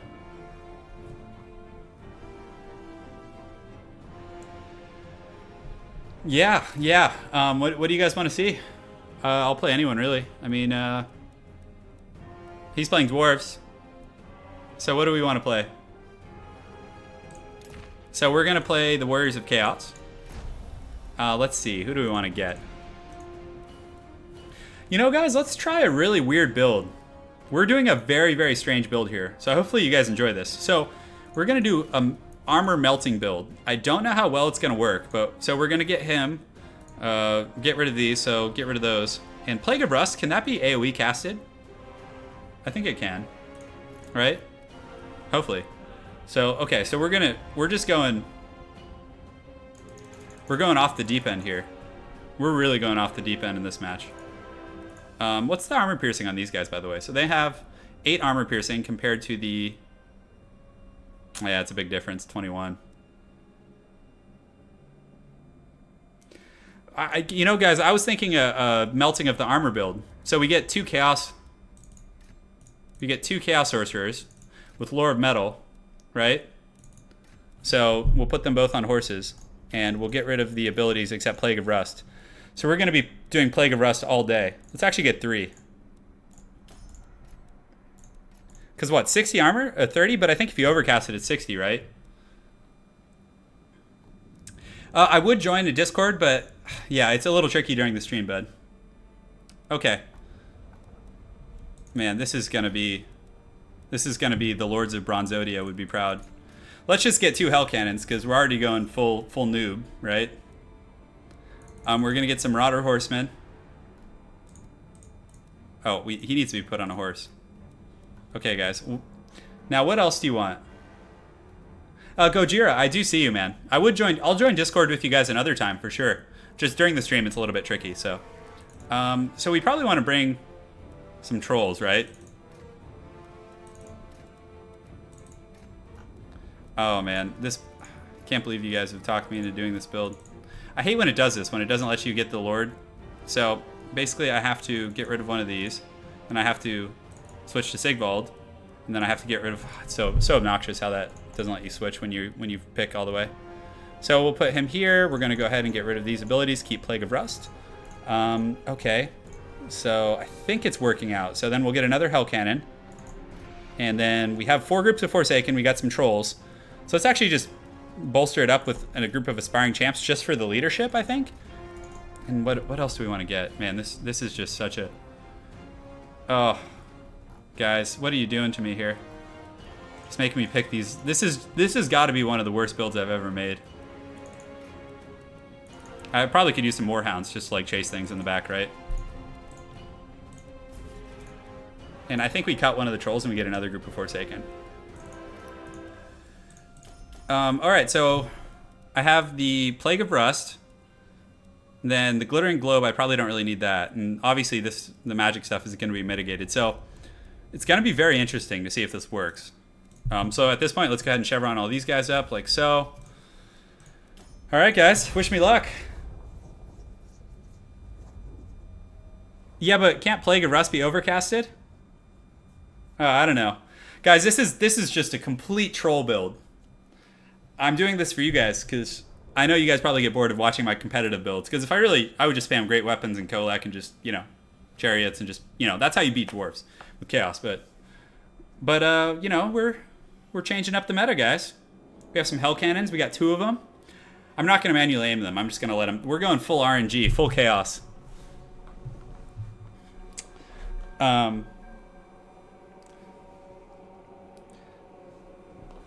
Yeah, I mean, it's easy to target those guys, to think you can target the Red Duke, but it's very, very hard to take them out. So I'm hoping the dwarves deploy, like, in the open field somewhere. I mean, that usually behooves them, to be honest. So, all right, nobody expected the Plague of Rust Inquisition, right? So let's get these guys right here, just kind of saturating the trolls. Oh my god, this build is just... Okay. So, can this be overcasted? I guess we can check once the game starts. I think it can. So these guys are going to start off on the high ground, which will give us a sight of the dwarves right away, which will be really nice. So we're actually just going to put our heroes in group 1 there. We'll put the hounds in group 3. So we can't vanguard them actually, which is kind of unfortunate. So, all right, guys, wish me luck. I mean, maybe I'm developing a new meta, right? Yeah. That's what I thought, Milo, that it was single target. So that's why I got 3, so I can hit like his whole front line, and it has very short cooldown. It's only 22 seconds, and it lasts for 44 seconds. So I think it'll be okay. That's why I brought 3, because it only costs 4 wounds of magic. It's so cheap. And I do have 3 arcane conduits, or 2. So that's going to be pretty nice. And the 2 hell cannons. Thank you, Anna. Yeah, guys, I mean, I might just get whomped on here. I might just literally get melted to pieces. But, I mean, how much armor does he get rid of when you regular cast it? 30? So that'll bring him down to, like, 40, 30 armor. Yeah, Forsaken should be able to cut through that. I brought some armor-piercing trolls just to be safe. So, okay. So he wants to deploy in the back of the map. That's cool with me. So we're going to go ahead and just kind of scurry over to the hills over here. We're going to get these guys into the trees as well. Get these hounds kind of scurrying up through here. Oh, man. Oh, look at that. Yeah, he really, really is turtling over here. So it's fine, though, guys. We're going to just kind of scurry over here and do our thing. And I just bring the Marauder Horseman just in case he brings, like... Okay. So our Hell Cannons are going to have a field day for sure. He's going to lose a lot because he's very, like, tightly packed here. And we do have the blood soon, which will give me speed and all kinds of other goodies. So we can advance like up through here in the tree line and just come use this like wood terrain and just like overload this flank right here, So yeah, so let's get these guys going here. We'll just kind of keep riding through the forest. We'll get the hounds going here. I need to keep line of sight. So that was a bit of a issue, what I just did there, kind of, moving them out. Good. So now these guys are back. So let's go ahead and it looks like he's adjusting a little bit, which is fine. He's going to start taking some serious fire here. So we're going to use the blood buff. And these guys are hidden in the forest. So we're just going to kind of keep trolling around, trying to find a sweet spot. And we're going to posture these hounds just so we have like eyesight right there. So his cannons are probably going to start focusing on my hell cannons, maybe? Oh no, looks like he's hitting some of my infantry, which is too bad.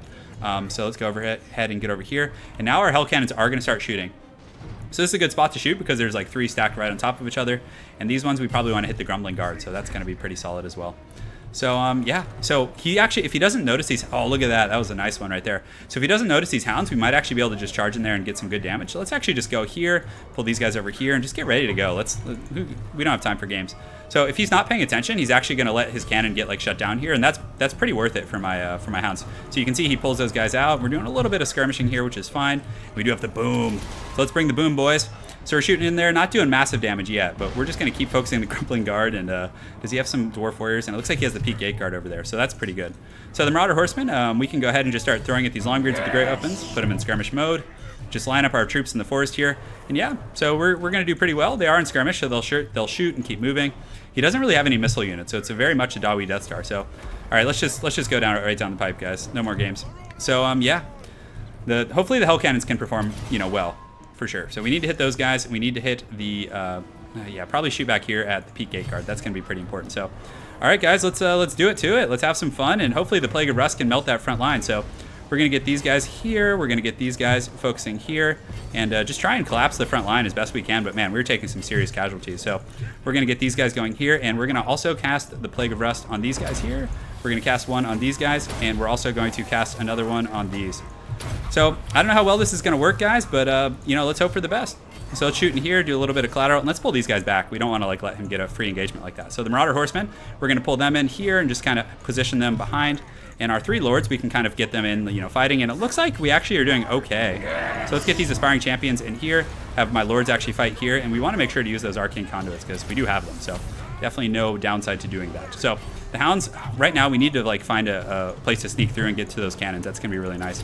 So we also have to be on top of using our goodies and our other abilities. And it looks like these guys are actually just chasing. So we can actually just, yeah, those are great weapons too. So we'll have these guys thrown here. We do have Plague of Rust up in a few seconds. So we need to be really, really on top of that. So, oh no, that actually is just the cooldown metric. So now we're waiting. Okay. So these guys are in skirmish mode. I think we're doing okay. The Hounds are going to get in and should be able to deal with the cannons. So right now we need to just start firing into whatever Dawi blobs we can get. But our metal guys are doing okay. But we got to make sure they don't get surrounded. So we do get the Hounds back here and we're doing okay. So let's get these guys through the pocket because they're about to get surrounded a little bit, which is okay.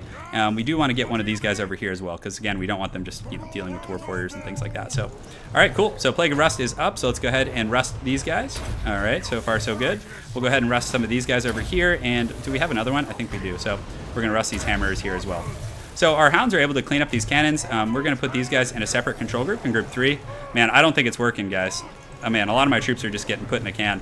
So right now, probably what we want to do is just honestly pull back and start skirmishing a little bit. So let's pull back to these Hell Cannons. Let's pull them back here. And these guys can be in group 1. And yeah, we just need to get out of here with all of our Lords and all that other stuff. So, all right, so let's push here. We can go chase down some of these Dwarf Warriors. And we just got to start playing the skirmish game now. So, all right, good. So let's go here. And whatever troops we have, we need to pull back because we've taken some pretty massive casualties. He does have some Dragonback Slayers over here, so oh man, hopefully they can't get to my cannons here. So let's pull these guys over here, and looks like we're able to push off some of these Dwarf Warriors, I think. So yeah, the Hell Cannons are going to really make or break this. So let's go ahead and start shooting into this Dawi blob. And yeah, they weren't able to stand up to that. That was pretty rough. So cool. So we're fighting these guys. Man, they are not breaking. So let's pull them back here and just get them out of there. I don't want them trapped over here. We're able to do pretty well against his cannons, but the Slayers are coming, so we need to head them off as best we can. So let's get these Cav, take them out of skirmish mode, because it kind of screws up their pathing a little bit, to be honest. So we need to kill those Slayers. We can't let them get to our cannons. That's a really, really big no-no here.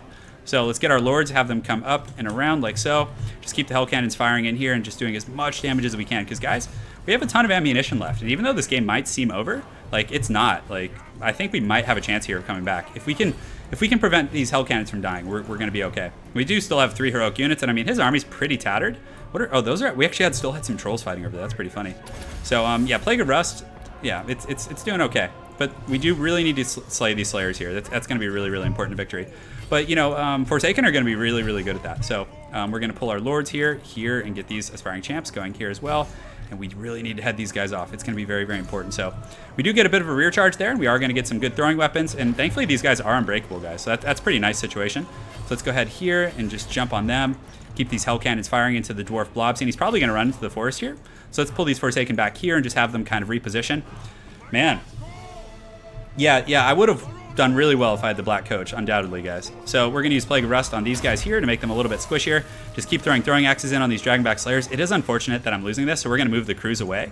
We don't want them to, you know, just straight up die to those guys and just give them the, you know, give it up for free. So let's go ahead here, and I mean, there's no point in debuffing the armor of the Slayers, obviously, but we are doing a pretty good job against these Longbeards here.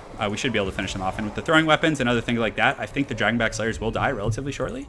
So do we have some guys coming back? We do, so we'll get them going here, and it looks like he is advancing now, which is a little bit tricky. So we might actually pull this Hell Cannon back, so let's go ahead and use the speed buffs here, and see how these guys, man, they're not performing as well as I thought. So yeah, we're going to chase these guys down, and unfortunately, yeah, he's doing a pretty good job here. So we will put them on skirmish mode, just have them kind of charge in there, and then, you know, get out. We're just trying to get as many kills on them as we can. So our Lord's doing okay. The Plague of Rust is worn off now, so let's go ahead and use it again. Just try and finish these guys off, get those aspiring champions here. We do have this one Hell Cannon, though. It's still going. The Slayers are not in good shape. They're pretty tattered, and we do have some Forsaken coming down from the hills. So let's go ahead and just keep cycle charging these guys and trying to do as much as we can. You know, every charge is going to do a bit of damage, so we are able to finish those guys off. So yeah. So the Hell Cannon's coming back here. Let's go ahead and have it start turning and shooting at these Dwarf Warriors. We'll use the boom. We do have some Forsaken coming. And yeah, let's route these guys off. My Lord's still in decent shape, so we're going to use the Plague of Rust on those Dwarf Warriors, which hopefully will allow the Slayers to really perform here. Not Slayers, excuse me, my Forsaken. So we're going to charge in with our Lords, and hopefully we can like regain some sort of stability back here, but the fact that he was able to shut down that one Hell Cannon was really, really bad. So, you know, pretty well played on my opponent there. So let's turn this guy around, have it start shooting at these Dwarf Warriors. And yeah, if we can finish off these Slayers, I mean, that's going to bode pretty well for us, and they are wavering here. So let's go ahead and use the Arcane Conduit. And now I'm kind of wishing I'd brought like some bombardment abilities just for, because I have so much like extra winds of magic. The Forsaken line crumbled really quickly. Yeah, I know. So this Hell Cannon's shooting in here. Hopefully it can get some good pot shots in here on these guys. And the Slayers are almost dead. There's only 8 of them left. So that's good. We're getting some kills at least. But we do have the Peak Gate Guard here, who are going to be a really, really serious force of nature, to say the least. So the Slayers only have a few models left, I think. Yeah, it's just one right now. So what we're going to do right now is just kind of cycle charge the best we can. We'll go ahead and use Plague of Rust in here. And man, we're getting some good contact. So we're going to keep our Lord back because we don't want him to die, but we do get a Plague of Rust in there. Do we have another one here? We do. So let's go ahead and use that on... Oh, did I actually just double cast on those guys? That's pretty funny. So we're just going to engage and then pull back and just kind of skirmish the best we can and just try and let this Hell Cannon do it. But honestly, I think it's just over. The build didn't work very well, you know, guys. So yeah, we tried. We tried, guys. We tried our best to make the Plague of Rust. It just, I mean, yeah, if it was like an AoE ability, I think it could work because it could make like a pretty like widespread difference. But also my engagement, the Marauder Horsemen were very underwhelming. Like they didn't perform at all. So let's go ahead and charge in here and check for Plague of Rust. I think my Lord does have one, so we're going to charge in on these guys, see if we can do a little bit of damage. Shoot into this blob here, pull these guys back as well. We're actually doing okay. Like we've killed quite a few of them, right? So yeah, at this point, I think, you know, my guys are confident, but you know, when the Hell Cannon gets caught, it's just pretty much over. So we will shoot into the blob here one last time, I think. Hard to say. So yeah, so GG to my opponent. I'll go ahead and accept that defeat. It's a brutal one, guys. It was brutal. The lower metal just didn't cut it. I wonder how many kills my Hell Cannon's got. So 55. Oh, that was nice. Probably got a bunch of kills right there. Yeah, up to 64. So, but yeah. So go ahead and surrender out of this game. You know, I think if I had just brought like more of a traditional army with, yeah, because I mean those are some okay kills, but honestly, like, yeah, they shredded the Dwarf Warriors, but my front line just couldn't hold up for some reason, guys. It just wasn't sturdy enough. We even got the Hounds back and shut down one of his cannons. So we tried. That was a fun one, boys.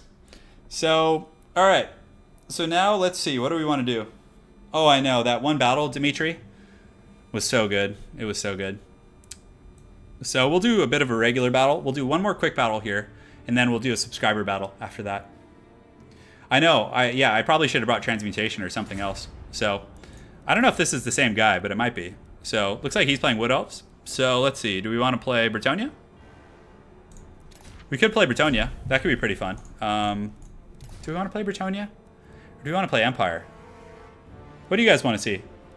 It was an interesting idea. It definitely didn't go as planned, but yeah, it wasn't bad for sure.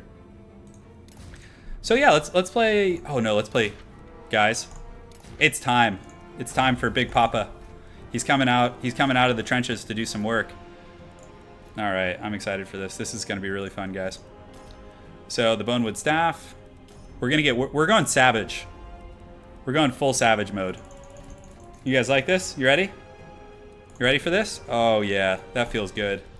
So we're going to get the Hammer of Gork and a single Doom Diver. On top of that, we are going to get... The Arachnar Queen's pretty good. It's just always scary, guys. It's always scary.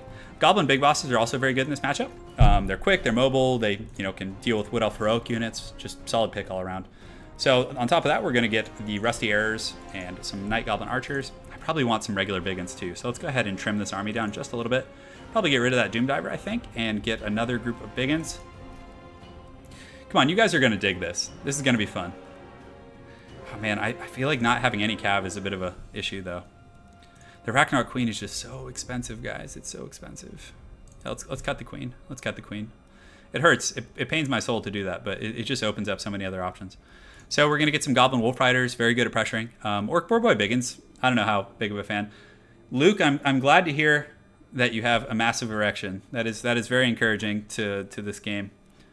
I am more confident now. I am feeling secure, feeling well taken care of. Oh, can I actually get a third Goblin Big Boss? I can. Oh, man, we're getting fancy here, boys.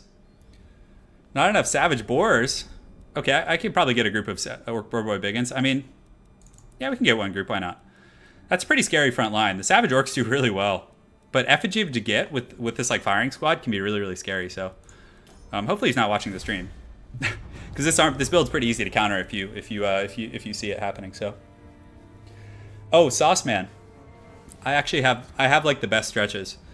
Not to be arrogant about it, but one of my good friends actually in real life, he's an orthopedic surgeon. He has a YouTube channel.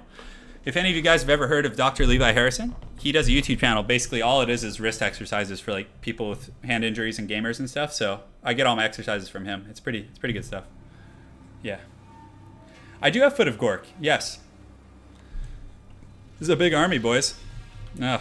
Sometimes I get a little stressed with armies this big because it's just like so micro-intensive. It's like, oh, just gives me anxiety. I hate these white snow maps. They're just so unpleasant to look at. It's like, it's kind of like, if any of you guys have ever been like snowboarding or skiing or anything, it's kind of like the flare that you get. But Wurzog has a little friggin' goon squad back here. Look at these guys. They're not going to take any shit. So let's see. So he's going to be over there. So we'll just deploy this here. We're going to get our frontliners. Go ahead and set them up like so. All right, that's good. We have our goon squad here as well. We'll probably, yeah, keep them like that. And then obviously we can vanguard these guys. So that's going to be very good. Because if we get our paws on some of his like missiles, like, his Glade Guard or things like that, it's pretty much game over if we can do that. So let's go ahead and put these guys over here. And this map has a ton of like great vanguard options.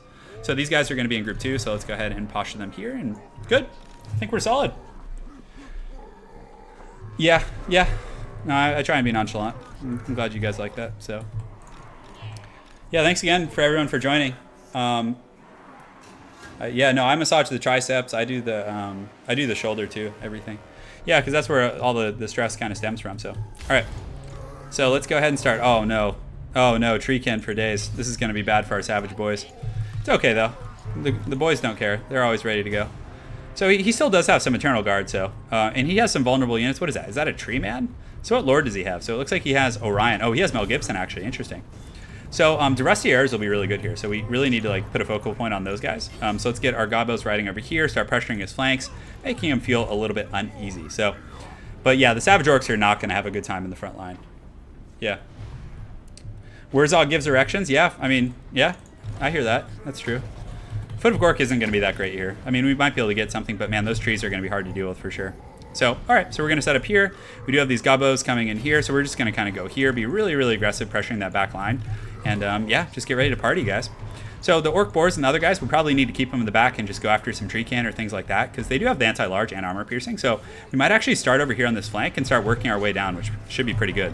So cool. So the Savage Orcs are about to engage with Treekin, which again is very, very bad.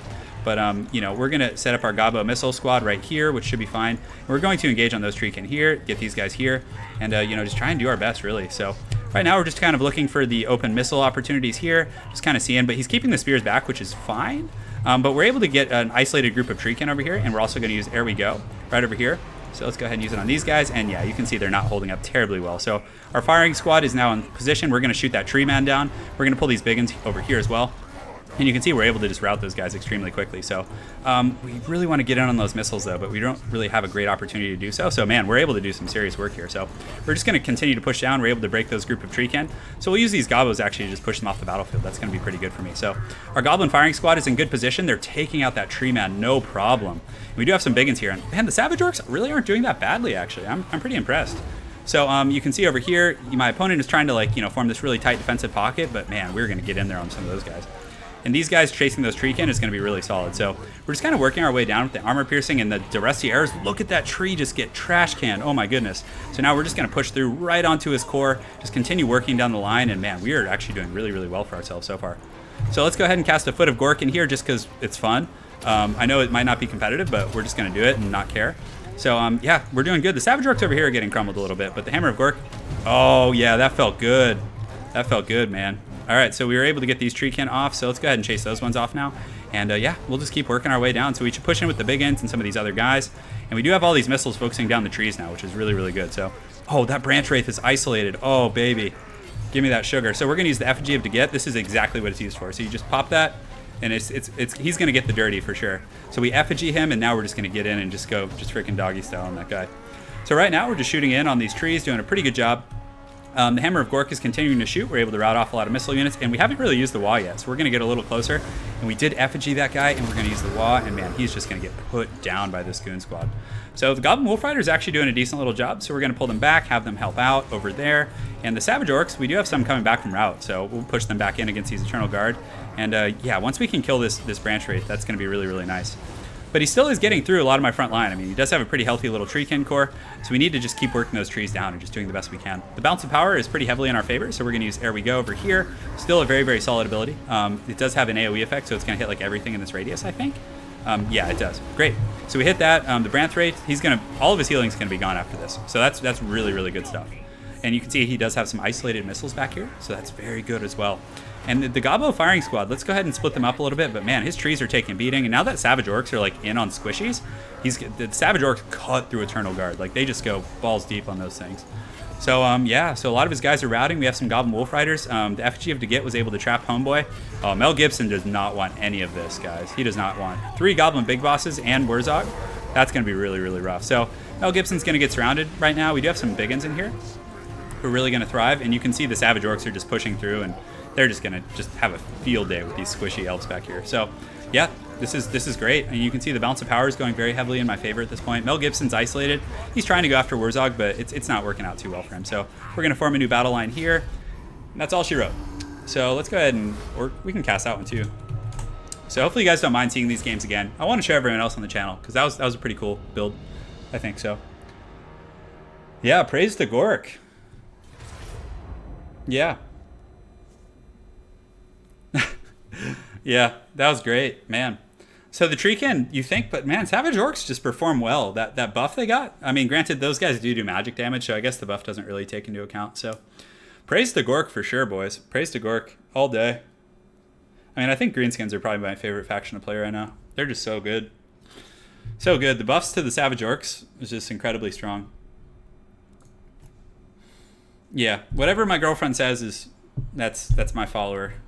So guys, we're gonna do let's do a team battle. Actually, I feel like you guys deserve a team battle. So again, my apologies for anyone who doesn't get in. You know, we'll try and get you in again. But the first ones to join. And guys, if you have a potato computer, please, I mean, if it's not that bad, join. But please try and spare us if it's really slow and you think it'll bog down the whole game. It can be tough. So 3v3 turn stream. Let's do it. All right, guys, so we're opening it up. This is going to be a 3v3, and let's have some fun. All right, guys, it's time. It's go time. Seeky Breeky is Lovecraftian. Yeah, a little bit. A little bit. Definitely so. So game's up, guys. First of you guys to get in here. We're just going to do a regular game. Let's go ahead and see what map we want to pick. We're not going to do the Siege of Talpheim because it's very laggy, so we'll do Troll Country. It's actually one of my favorite maps. Cool. I got Onionies on my team. Very good player. He has a YouTube channel himself. Check it out if you haven't already. I know, man. The hype is real. And we got Ball Bat Boy. Very cool. So guys, let's do a theme match. right? So let's do Bretonia verse, right? That'll be fun. So Goblin Crackhead, Kaiosive, and Jog 296. If you guys could go ahead and pick a similar faction. Yeah. Well, no, we're playing Bretonia, so I can't really do that for you, unfortunately, my friend. Yeah, Vanguard versus a line of gunners. So yeah, if you three of Jog and Goblin Crackhead and Kaiosive could pick an army, the same army, I think that would be very fun. And I might cast it on the channel if it's a good game too, like if it's close. Usually I try not to cast like the stomps and stuff.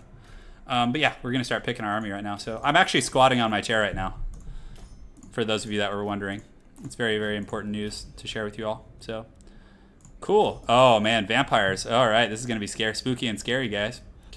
So we are going to get some foot squires, and then we're also going to get some battle pilgrims because they're very good. We're gonna get the Grail Reliquae. And fire arrows, very, very good against vampires. A lot of people don't think about that, but they're super solid. We're going to get some Royal Pegasus Knights because they're just super thug life. And yeah, let's just go ham on those things.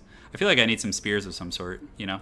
I'm lacking a little bit. So we're going to cut one of those, get some men-at-arms with polearms probably. That'll be good. And then, yeah, I'm ready to party when you guys are.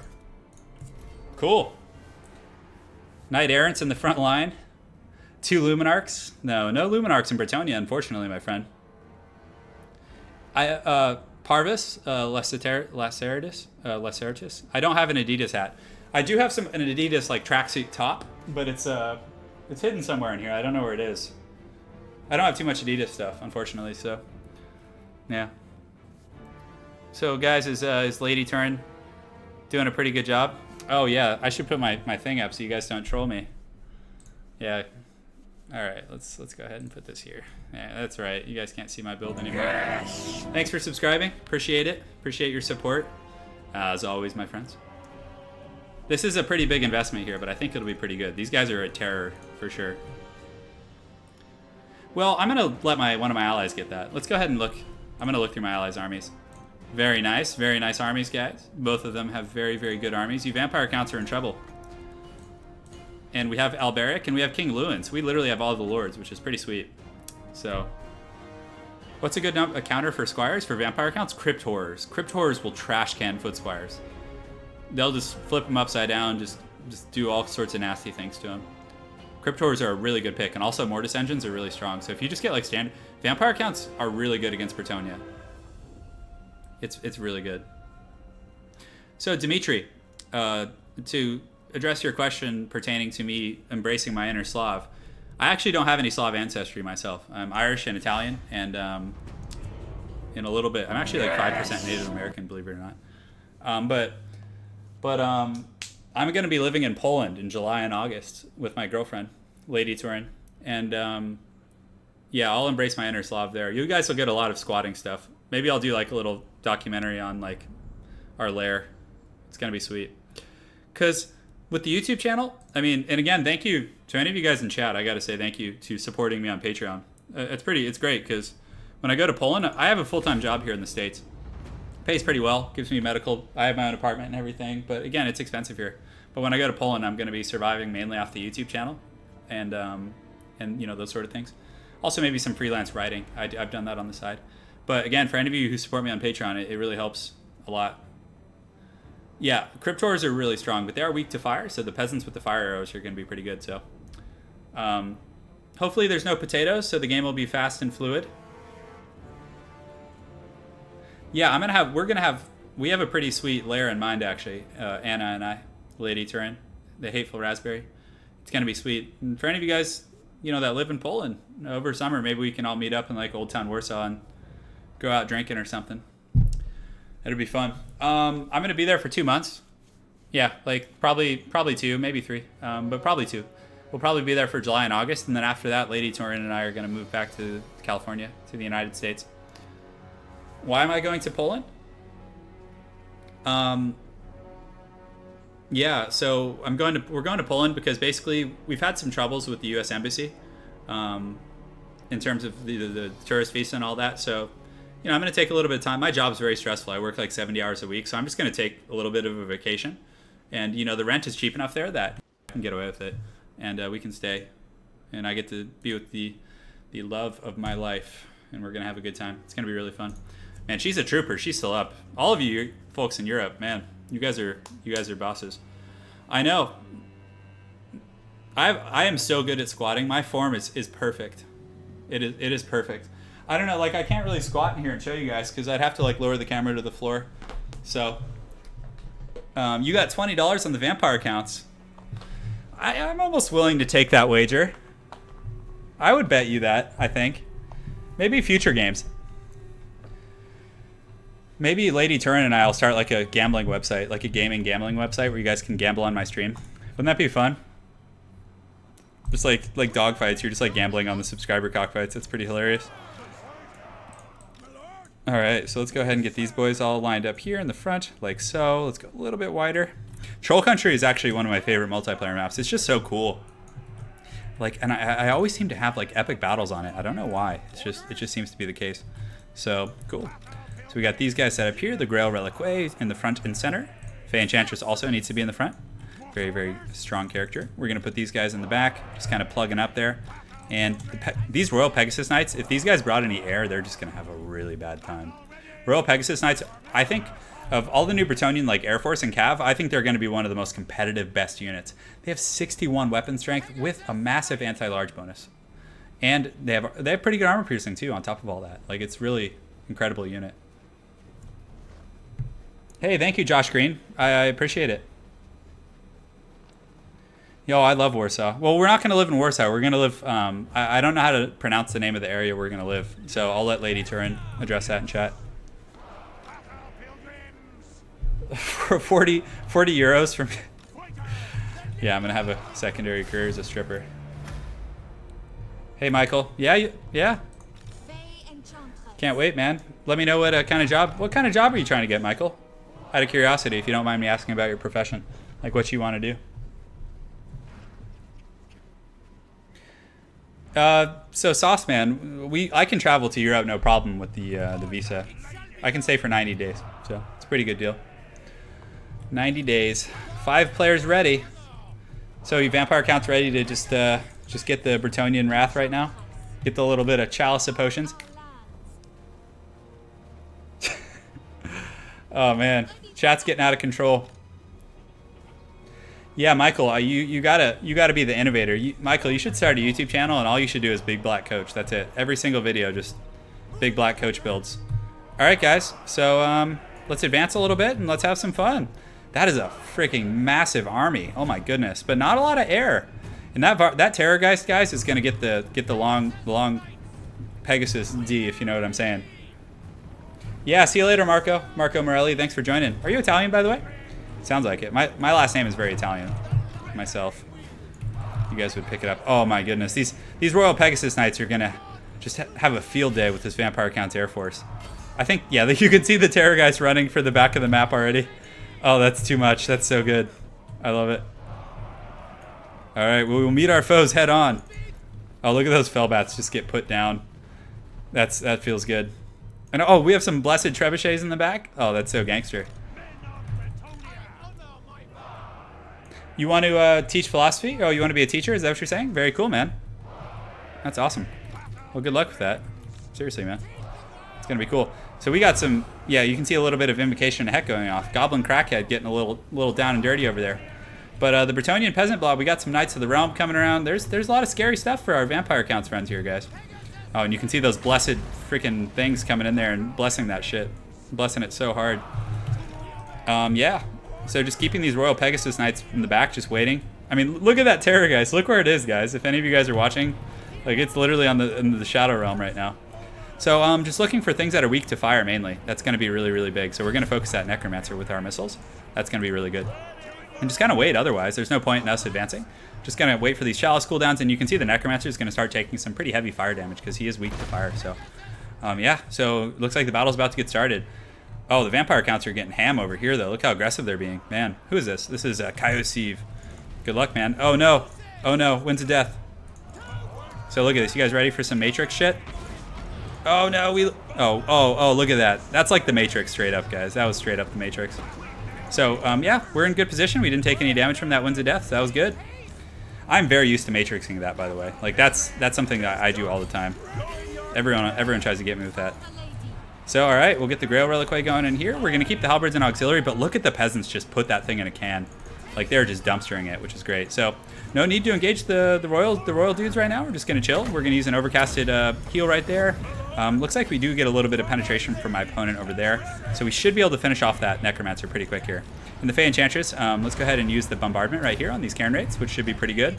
And the Pegasus Knights, we're just going to kind of wait and see what he does with his Blood Knights and just kind of use them defensively in that manner. So he does get some zombie summons, so we're going to pull these guys back and pull in our auxiliary troops. That's exactly what we wanted them for. It's just to clean up zombies. And the peasants will just fall back, probably take pretty minimal losses, and nice bombardment there. We get some good work. And look at the Terror guys running from those Pegasus Knights. Oh, man, all right, guys. It's time. It's time to help my allies out. We're going ham. So we're going to get these peasants, have them start shooting at that Mortis Engine. These ones can keep shooting at that Necromancer.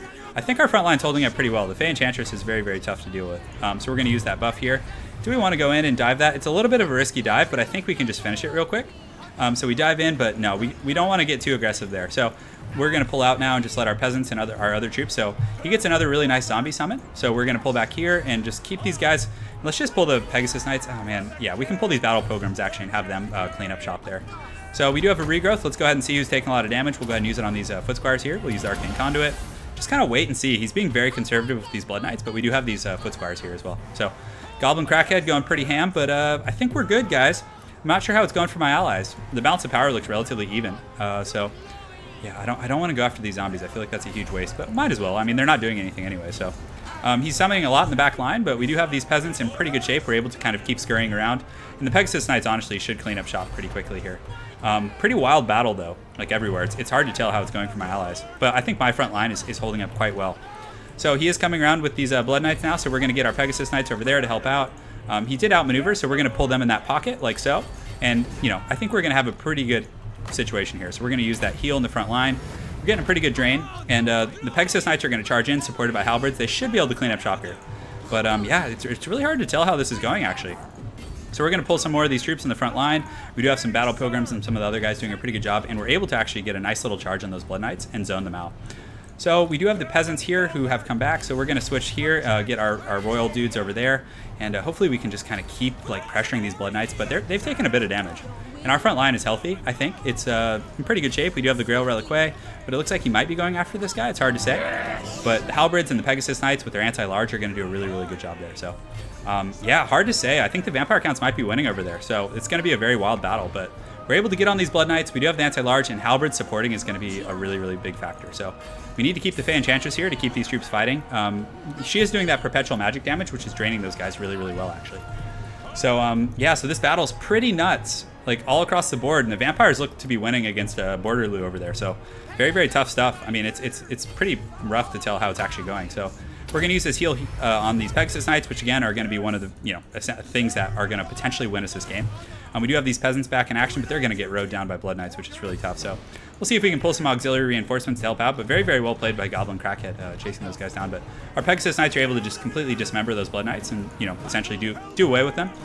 We want to get the Fey Enchantress back in the front line because, again, our forces are starting to falter a little bit there. I think it's going to be pretty important, but yeah, those Blood Knights are out of commission. So right now we just want to take out his other group of Blood Knights, most likely, just try and finish off any elite troops he has left.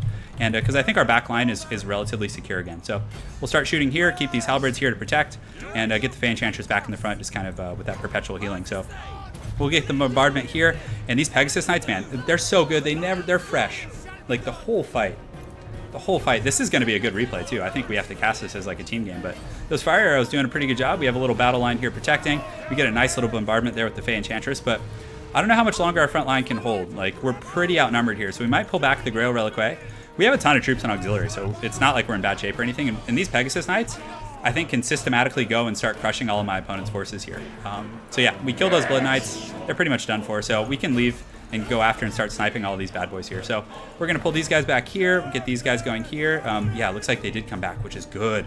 So over here, pretty wild fight between Ball Bat Boy, and it looks like Onion Knees has quite a cockfight on his hand over there as well. So right now, we're just going to try and snipe out these important units that are kind of sitting around and just try and regroup our forces. So we can fight here. We do have some auxiliary troops, so let's pull these guys over here as well, and just hopefully this Fey Enchantress can kind of endure. It's a very, very tough fight. So we still have some troops fighting over here, and actually we still have dudes fighting as well. And you can see that if I just fly around with these Pegasus Knights and just, you know, take advantage of whatever my opponent has left, I think we're going to win the center engagement. I can't speak to, you know, the rest of the map really. It's a pretty wild time. So let's go ahead and get some troops, having them go try and snipe the Red Duke over here. And it looks like my opponent over here, or my ally, Ball Bat Boy, did have to fall back, but we are able to get this White King, which is going to be a really nice pick. So let's get these guys back, and I think we're winning this battle here. So next, once we finish this White King and he starts crumbling, we can probably switch and go after this corpse guard, which is going to be very, very solid stuff. So we're pushing in here. Vlad von Karstein is fighting some halberds, which is okay. The Fey Enchantress is in pretty good shape, so let's go ahead and use her buff, the Favor of the Fey, to give them that melee attack. And I think we've cleaned up most of what my opponent has to offer here. We killed that White King, so now we can literally just go around and systematically start slaying everything, which is going to be really tough for my opponent because he's just going to keep losing high-value units. The Fey Enchantress is very, very good at helping things hold. So we're actually going to save this Earthblood. These battle pilgrims, man, I really like battle pilgrims. They're so thug, but I'm telling you, these Royal Pegasus Knights are like one of my new favorite units. Hey, Humongous, welcome to chat. Welcome to chat, dude. So let's get these guys in here. We do have some Knights of the Realm. How's it going over here, man? What a crazy fight. So the Pegasus Knights have jumped on this corpse cart, so it's going to get rid of the regeneration, the buffs, like all of those things. Because a lot of his skeleton spears and other like high-value units are starting to dissipate a little bit. So I think we're starting to get, you know, our comfort zone back. So let's go ahead and jump on these Graveguard, pull these guys back, and man, pretty wild fight. I think this is actually going to be really close, but these Pegasus Knights, they're going to be on the hunt. They're going to be on the hunt, boys. And the Fey Enchantress, I got to be really careful not to like lose her to some nonsense. So, because Vlad's next. Now that this corpse cart's done, he's gonna get some salad tossing for sure. But we probably want to. Do they have magic damage? They do. So let's go ahead and finish off these Stearnsmen and Ethereal units because Vlad takes like 45 minutes to kill. So let's put these guys here. Just kind of keep finishing. And it looks like most of my opponent's army here is done. He doesn't have much left. Everything's crumbling of his, and we were able to win that battle. Yeah, I'm Irish. Yeah, I'm half. I mean, I guess you would say I'm an American, but I do have Irish ancestry. So, yeah, you can see the magic damage just putting these guys in an absolute can. So, I think right now what we do is we get the Pegasus Knights and go help out my allies' forces, and just let everyone else here kind of just circle beat Vlad. So we're gonna fly these guys over here and just come down and finish off Vlad, which we don't need the Pegasus Knights for. We do not. So, yeah, and Fey Enchantress, she is pretty hard. Yeah, he's done for. He's done for. He's gonna get surrounded and killed here. So let's go see where we can go here. So, oh man, look at that. That Red Duke is so low. And yeah, it looks like Onion Knees, most of his army was destroyed. He has some missiles back here, but this Vampire Count player doesn't have much left. Like he has a little bit of a Death Star, but yeah, the Red Duke has some spears though. We don't want to mess with that. And look at the fire arrow. So Onion Knees doing a very good job shooting these guys down. Oh, this is all bad news for the Duke. Oh no, Red Duke, what are you doing, man? Oh, he just got put in a can. Did you guys see that? Did you guys see that? Look at that Red Duke. He just got like in and out, just punished by those Pegasus Knights. Oh my goodness.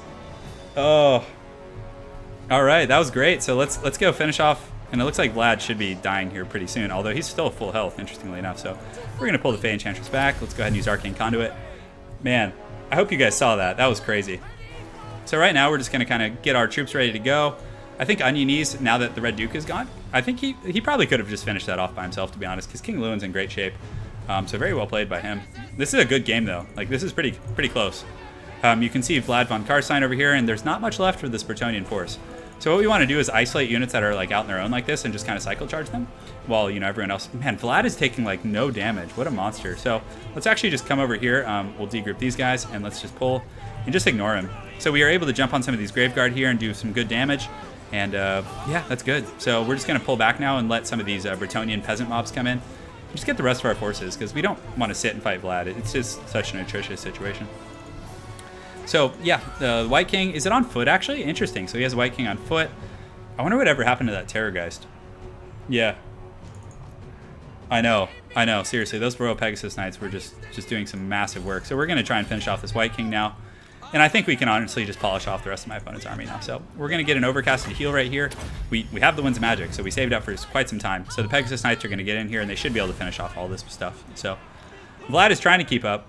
He's debilitated, so he's pretty tired right now. My guys are exhausted, I guess, so, same thing for the most part. And you can see this damsel coming in with the Lure of Life. Yeah. Cody, to answer your question, the stream is going very well. Really fun stream tonight. Yeah, I'm having a great time. So let's go ahead and use the Chalice. I don't know if there's any targets we want to use. Hey, so who bet me 20 euros on this game? Somebody bet me 20 euros. You should just go pay me on Patreon. I accept payment there. I'm telling you guys, Royal Pegasus Knights are one of the best new units on the Bretonnian roster. They're so good in like so many matchups. I really like them. Like even just one group is going to do massive work for you. So, yeah, well played. Yeah. Yeah. Send picks? What do you want picks for? The Knights of Bretonnia, we did it. For the lady.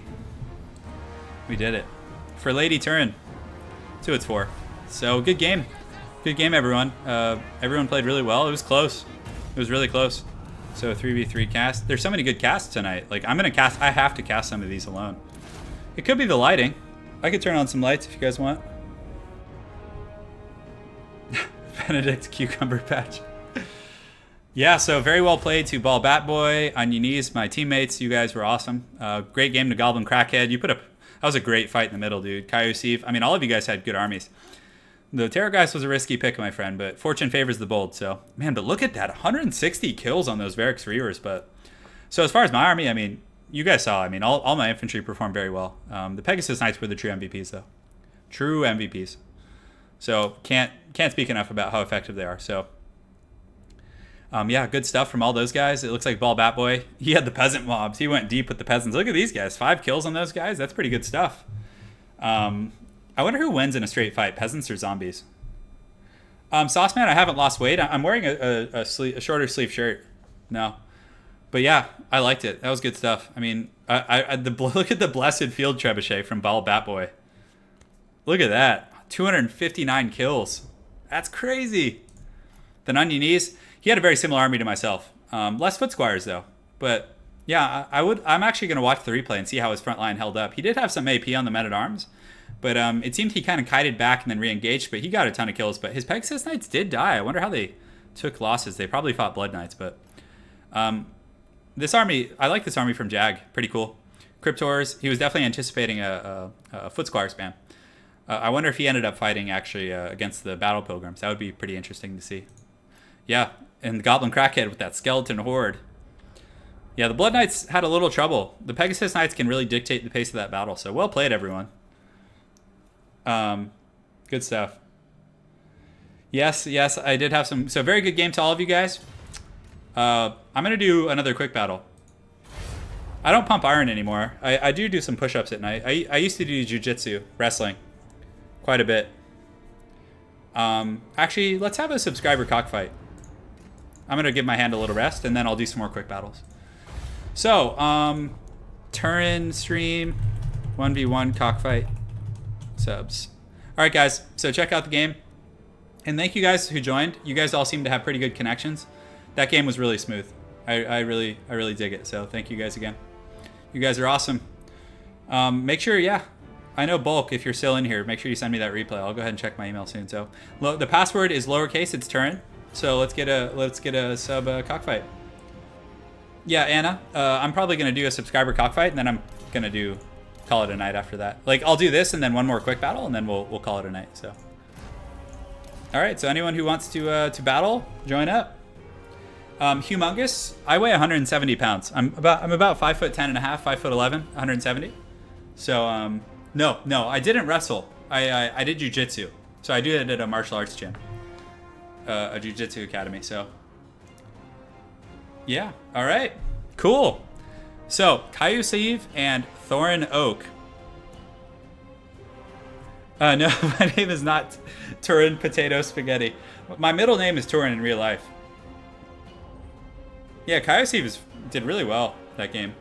You guys had a really good fight over there. I think that was probably the closest of all the battles. You guys did great. All right, Kaiusiv. So you versus Thorin Oak. It looks like he's leaving. He heard the footsteps. So we need someone to join here.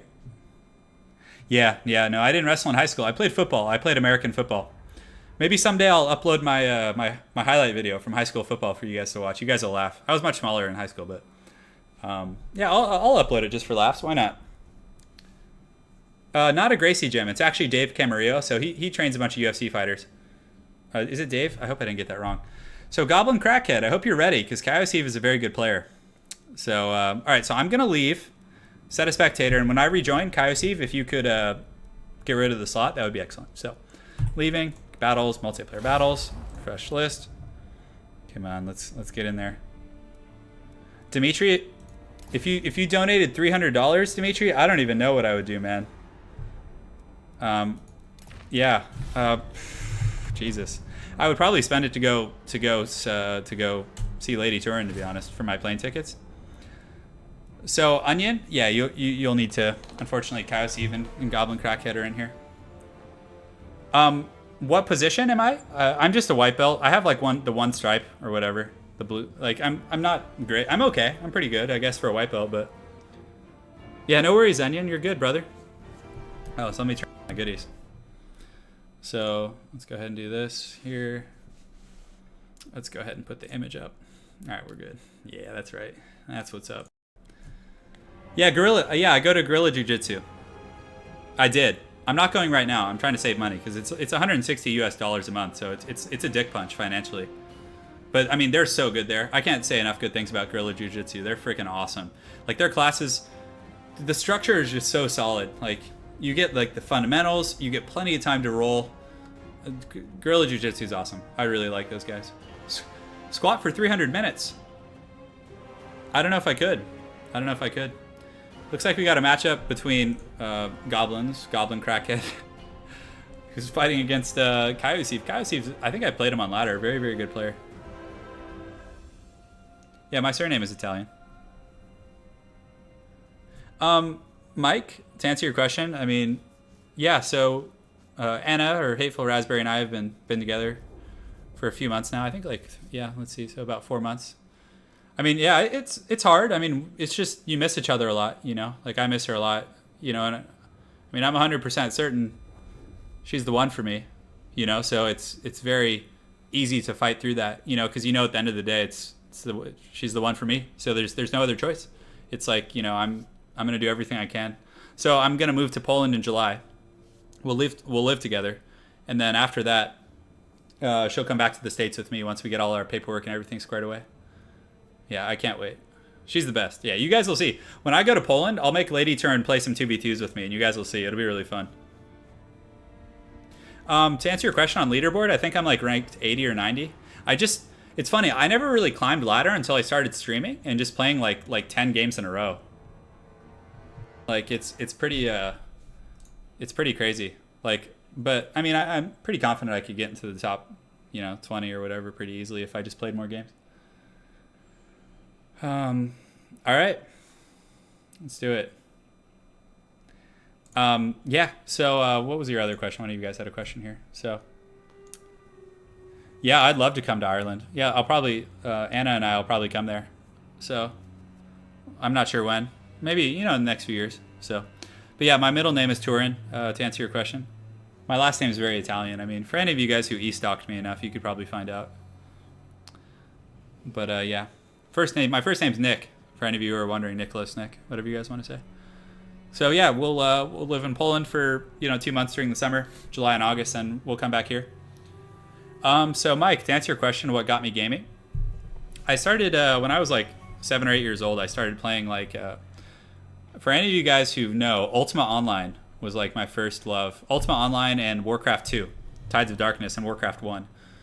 So I literally have been playing RTS games since Warcraft 1, like, and I was really hardcore on Warcraft 1 and 2, even as like an 8-year-old, because I was born in '88, so it was like, you know what, I was like 7 or 8 or 9 when it came out.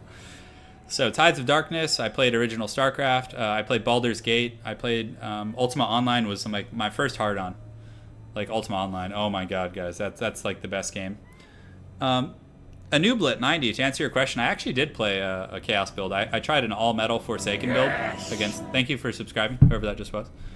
Yeah, the Silmarillion. No, I do. I have read it. I love Lord of the Rings. It's probably one of my favorite fantasy universes. But I'm also a huge fan of Ari Salvatore, like the Dragonlance, the Drizzt series. It's so freaking good. But yeah, Turin is my middle name. It's of Italian ancestry, so I wasn't named after the Silmarillion. Although my dad is a big Lord of the Rings fan as well. To answer your question, so. It's going to be a fun game. Night Elves versus Greenskins. Not Night Elves. You guys had me talking about Warcraft. The Wood Elves. Honestly, to answer your question, Emmett Peterson, I don't have any problem with Bretonnia now. I think there was a big shock value I think a minor cost increase would be fine, but really I've learned how to deal with foot squires with every faction. I can beat Bretonnia pretty soundly with greenskins most of the time. I can beat them with vampire counts. I beat them with dwarves actually pretty well now. I've figured out some good builds, so not well. It's very hard. Dwarves is probably one of the harder matchups. Yes. Oh yeah, Comrade Sun Tzu. I did play. Oh, my opponents are fighting. Sorry, or my homies here. So I did play Neverwinter Nights. I mean, Warhammer is my favorite Total War, but I love Shogun too also. All right, guys, what's going on? We got a battle between Kaiosive playing the Wood Elves, and I'm not sure. It looks like he has a Glade Lord, and he actually decided to put it on a standard ground mount. So pretty interesting choice, considering that the Greenskins can't really pressure the air very much, but definitely saving some resources. So over here in Deep Vanguard, he actually has some Deepwood Scouts, no pun intended, and some Way Watchers. But unfortunately, the Greenskins have discovered them very, very quickly. So he is going to be aware of what's going on over here. And you can see he also does have some Goblin Wolf Riders and Auxiliary, who are going to be very, very good at pressuring over here. But you can see Kaiosive, very, very well played. Deploys some Wild Riders with shields to kind of protect them. So some pretty solid stuff there. As far as the rest of the Greenskins army goes, he does have a front line of Goblins here, which they do have some Chevrons. So they'll put up a pretty good fight against like low tier, like Dryads and things like that. And will make for some very, very good fodder. In the secondary line, I love this. He has Savage Orcs. He has the Arachnox Spider. He has some Savage Orcs across the entire back line. He also does have a Night Goblin War Boss. He has Goblin Big Bosses. So I would have liked to see Wurzog here for the Effigy of Daget.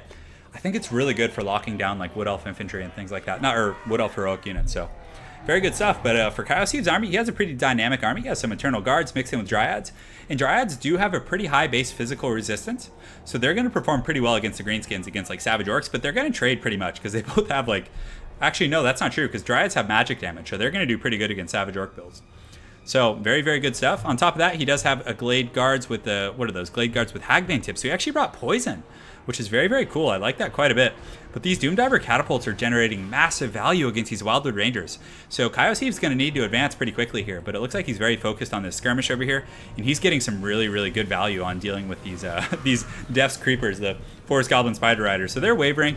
Not too many resources lost, but they're going to get a bit of a charge here against these Legolas dudes, and they do a little bit of HP damage, but again, nothing compared to what they're taking. So he's just cycle charging right now, but it looks like the Wild Riders are following up. He did pull this Night Goblin War Boss, and I really hope that Goblin Crackhead doesn't lose these guys real quick, because the Wild Riders are really going to do some great work against these lightly armored Gobbos.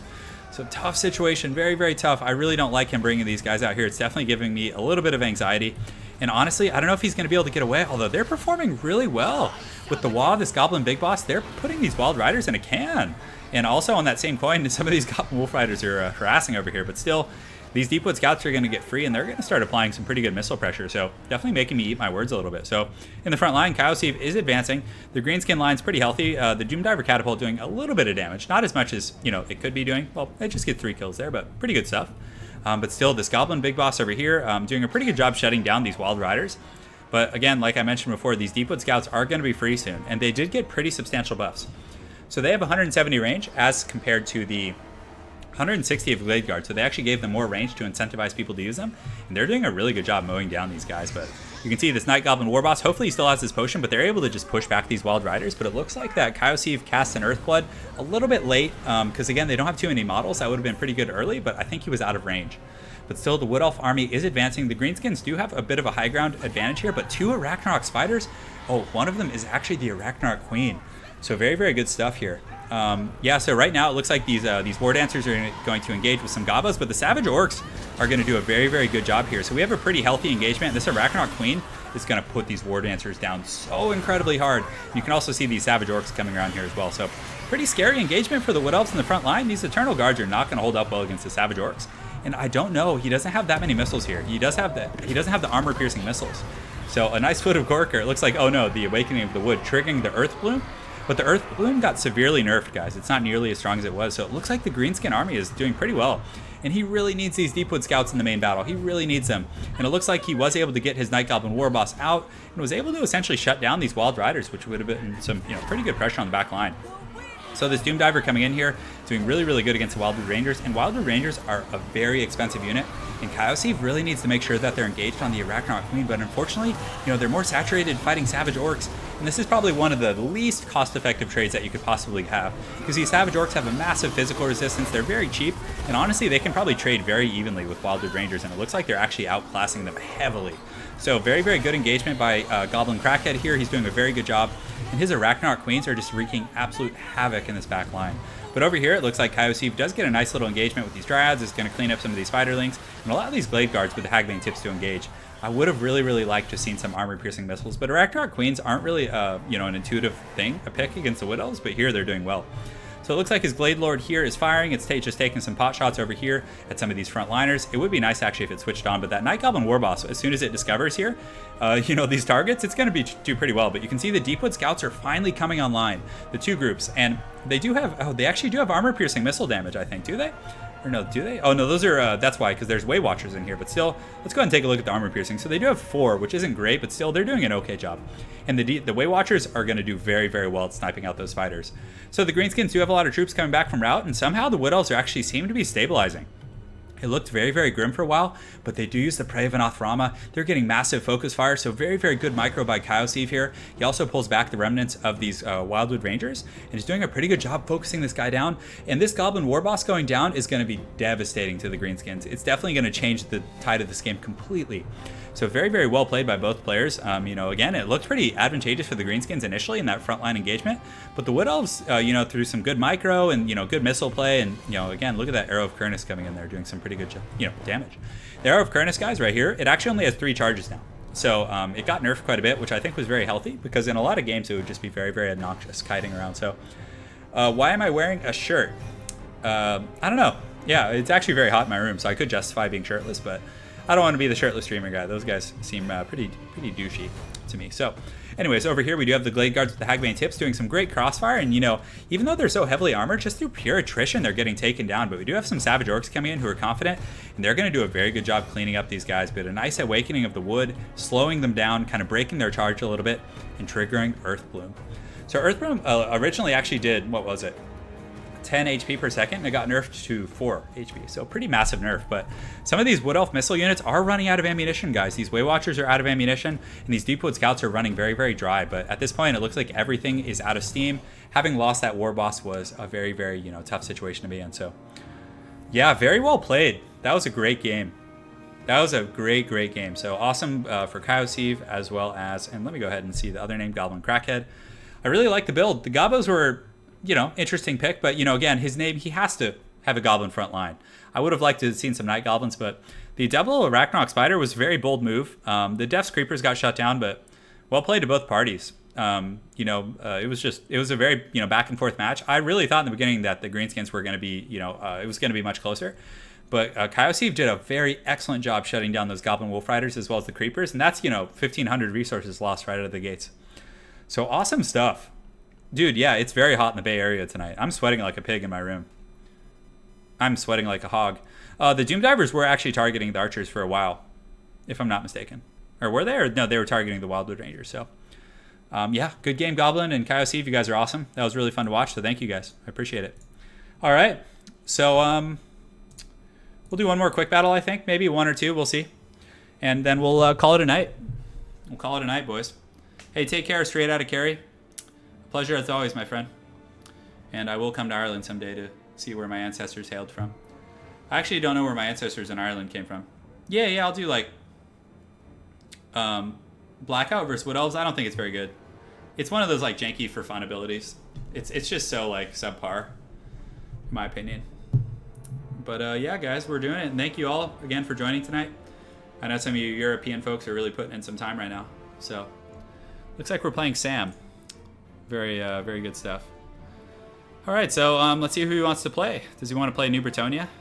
If so, I am 100% down. So we could play the Beastmen. Why not, right? You guys want to see some Beastie Boys in action? Is that who he's going to play?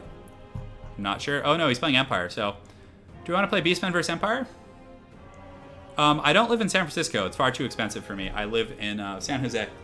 So Silicon Valley. I live like next to like Google and Yahoo and all those places. So yeah, we can do this. Let's do Beastmen. So we're going to get Morker, obviously. He got nerfed. Still a very good pick. Oh, yeah, guys. I know what you guys want. I know what you want. You guys are you guys fans of Dave Chappelle? I freaking love Dave Chappelle. All right. So let's do this. Do we want to get the Razor? Probably not. Pit of Shades is fine. We can get... What else do we want to get? We could get... I don't like the Enfeebling Foe, but the Mystifying Miasma actually isn't terrible.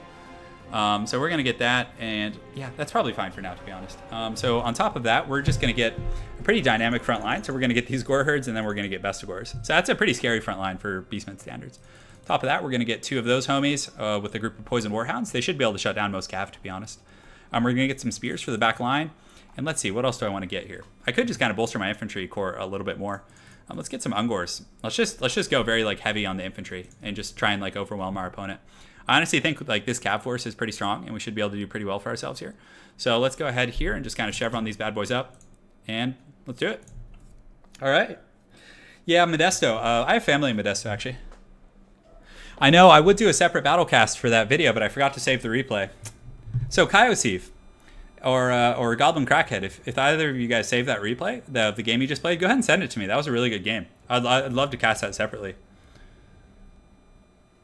You're getting some good magic this game. You're getting Lore of Shadows, dudes. I hope you guys are excited. Even if I mean, against Empire, traditionally, I think Flock of Doom would be better. But we're going to try some pit action. Yeah, it's going to be really fun. So, yeah, guys. Thanks again for joining me. Really appreciate all of your perpetual support. You guys are the best. Gives me a purpose, you know, coming home and making YouTube videos. Granted, I like my job a lot, but, I mean, yeah. Yeah, YouTube does live streaming, Romar. Yeah, it's great. I mean, it doesn't have as much like integrated features as like Twitch, because with Twitch you can like have like, I could like, if I wanted to like set up donations on here, I have to like send you guys a link to somewhere else, and you guys donate on there. See what I'm saying? Whereas on Twitch it's like much easier. But YouTube's like progressing. It's getting better for sure. So, all right, guys, let's go ham beast on these boys. Yeah, YouTube's. I really like YouTube streaming platform. It's like simple, you know. It's not like fancy, and it gets the job done. So, they did a pretty big nerf to the Gore Herds. These ones, they have 36 weapon strength now. It used to be 31, so pretty big buff. And they also got some other stat buffs across the board. So Big Papa Morker is going to be front and center, of course, because his ability only recharges when he's in melee. The Staff of Ruinous Corruption, I think, or one of them. One of them only charges if he's in melee. It's the staff. So you need to get him in melee as like soon as possible. So. So we got our Bray Shaman here, which is good. We're going to put them together. We're going to have our Goon Squad in Group 2 here, and we're going to put the Spears kind of in the flanks here. I don't really have any like squishy targets, to be honest, so like there's nothing great for him to like focus. So I'm feeling pretty good about that. So let's get these guys over yonder. We can have them over there, and these guys over here maybe. All right, cool. We're ready to party. So we'll give my opponent a second to get ready, and let's have some fun. I like using Karl Franz. Android, to answer your question, my day job, I'm an athletic director, so I run sports programs. Yeah, I run, you know, right now I'm in my spring season, so I'm running track and field. I'm running an aquatics season, tennis, and also bocce ball, actually, interestingly enough. Hey, yeah, Romar, I remember you, dude. You've been around forever. Yeah, Noah, thanks for your support, too. I'll definitely be doing a lot of videos this week, so, oh boy, okay, we got discovered pretty quick there, so...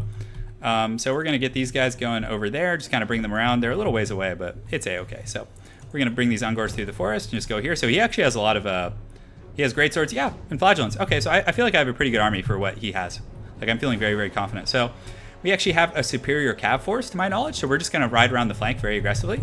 Get these guys running over here, get these guys kind of scurrying into the forest, which is fine. Like, I don't know, yeah, okay, it looks like Carl's coming for that ass, so we got to be careful. Okay, so this is where the goodies are. So we're going to try and get our mobile units over there, but honestly, we're probably going to lose this group because, again, you know, the odds are in my opponent's favor here. He's going to catch me. Like, there's nothing I can do about that. It's just, you know, it's the risk you take by vanguarding. But, you know, it's barely any resources, so I'm not, you know, terribly distraught about it. And even if they do a little bit of damage to these demis, I'm going to be pretty happy about that. But, yeah, they're shaken. They're going to rout, but they'll probably honestly come back. So that's not a terrible situation. I think our infantry corps is going to do very, very well. Bestigors do very, you know, they hit hard. Greatswords only have 34 against the 42 of Bestigors, so it's a pretty, you know, rough trade for sure. So we're going to posture these guys up, and basically all we're going to do is mirror those Demogryph Knights and just wait for them. So Greatswords should be called good swords. I love that. That's really funny, man. So we're going to bring these guys around and have them get on that great cannon. Hopefully we can get in there and shut it down pretty quickly. Ideally, my opponent will, like... Yeah, and you see, hopefully they don't rout off the map, because if they come back, 65 models is, like, it's nothing to sneeze at, for sure.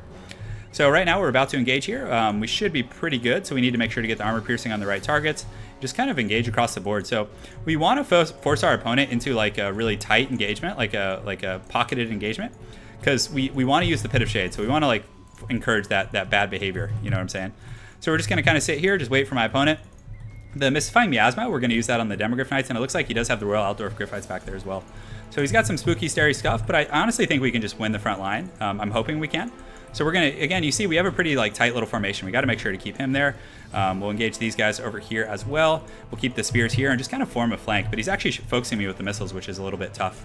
So I'm taking some casualties on my Centaurs, but honestly, I think in the front line, we can just do our thing. And you can see we're doing some good work here. You know, my Lord and these guys are actually really cutting through those great swords. And over here, my best scores are winning. So very, very good situation across the board. So let's get these Ungors in here. These ones are actually almost there. So we're going to have them go after the cannon as well. We're just going to play defensively. Like, we're going to win this front line. So I don't know if there's like a good Pit of Shades opportunity. So let's actually do it right here. This is going to be solid. So you guys ready? You guys ready for the Pit of Shades? It's time. Oh, and it looks like the Demogryphs Knights are waiting. Oh, yeah. Oh, that feels good. Oh, I'm a little bit hard right now. Just half-mast. Not like a full-on one, but yeah, that's going to be pretty devastating. So we should have enough for a Spirit Essence of Chaos here in just a moment. So let's go ahead and keep pushing through. We get a nice little summon there, and we're going to have Chaos Spawn here in just a moment. So these guys need to go ahead and just get through to that cannon. We're just kind of hanging out here. I mean, we're just going to keep our spears here and zone out his cav. Just keep having a good time. And let's go ahead and see. Yeah, we want to get those great swords. That would be the most ideal for sure. So let's get in here and just keep fighting. And yeah, we're going to get that cannon, I think. So although maybe we just want to rear charge on these guys. Although they're so close to that darn cannon. Yeah, you can see he comes in. So we're just going to rear charge here. So let's see if we can actually get those guys right now and just send my spears over there as well and kind of zone them out. Morker should have his Staff of Ruinous Corruption pretty soon, so he should be able to do some good work. But we do get a rear charge on those halberds, which is really nice. Over here, it appears we're winning all of these engagements, and we're going to use the Staff of Ruinous Corruption right here, which is going to be really, really strong. So we're going to get a charge into these Royal Outdoor Gryphites. We're going to get some of these spears going as well, and that should be an okay situation for us. So we're going to use the Melkoths. Which one? No, oh, okay, so it's just lagging on Pit of Shades right now. Thank you for subscribing, whoever that was.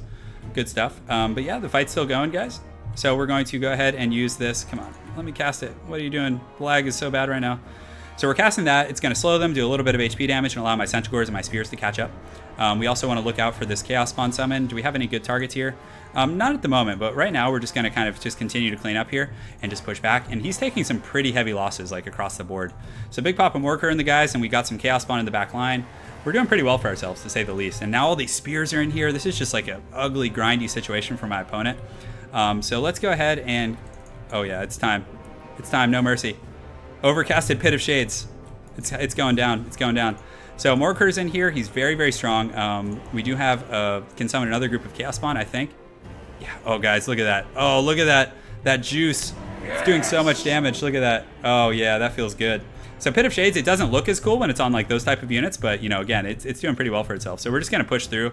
Let's go ahead and send some Chaos Spawn over here. And honestly, at this point, I think my opponent is done for. Like, he doesn't have enough to really deal with Morker. And that Pit of Shades did some massive damage, actually. Look how like tattered everything here is. But we got spears, we got all the goodies here.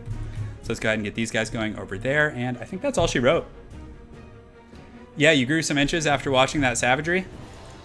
I know, me too. That felt good, boys. So we're just going to push back, shut down the cannon. Honestly, we should have enough resources over here to deal with, you know, his General of the Empire and the Gryphites and everything. So I don't think there's any way he can win at this point. We just have too much stuff left.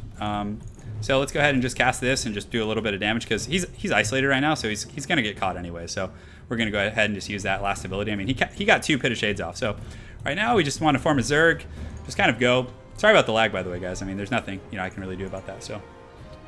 Yeah, no mercy. That was, I mean, it was a little bit laggy, so hopefully you guys don't mind, but it was still a good game. That's actually pretty good, the negative speed, and it does some pretty good single target damage. I mean, you can see he's going to try and like snipe me out here, so, or get my caster, so maybe we'll pull back and survive. But once we kill this Witch Hunter and some of these other guys, I think my opponent's just going to have army losses. So we're going to turn around here, see, and you can see he looks like he gets caught on some of my spears and stuff. So we're just going to keep running with our caster, just pull these guys to help out. And you can see his Gryphites are shaken and, you know, just trying to clean up some of my cav and all that stuff. So, yeah. So thanks again, guys. I think this game's pretty much over. I really don't know what he can do at this point. So we're just going to kind of keep chasing that guy, and we do have the speed advantage. Morker, we're going to pull back, go after this General of the Empire.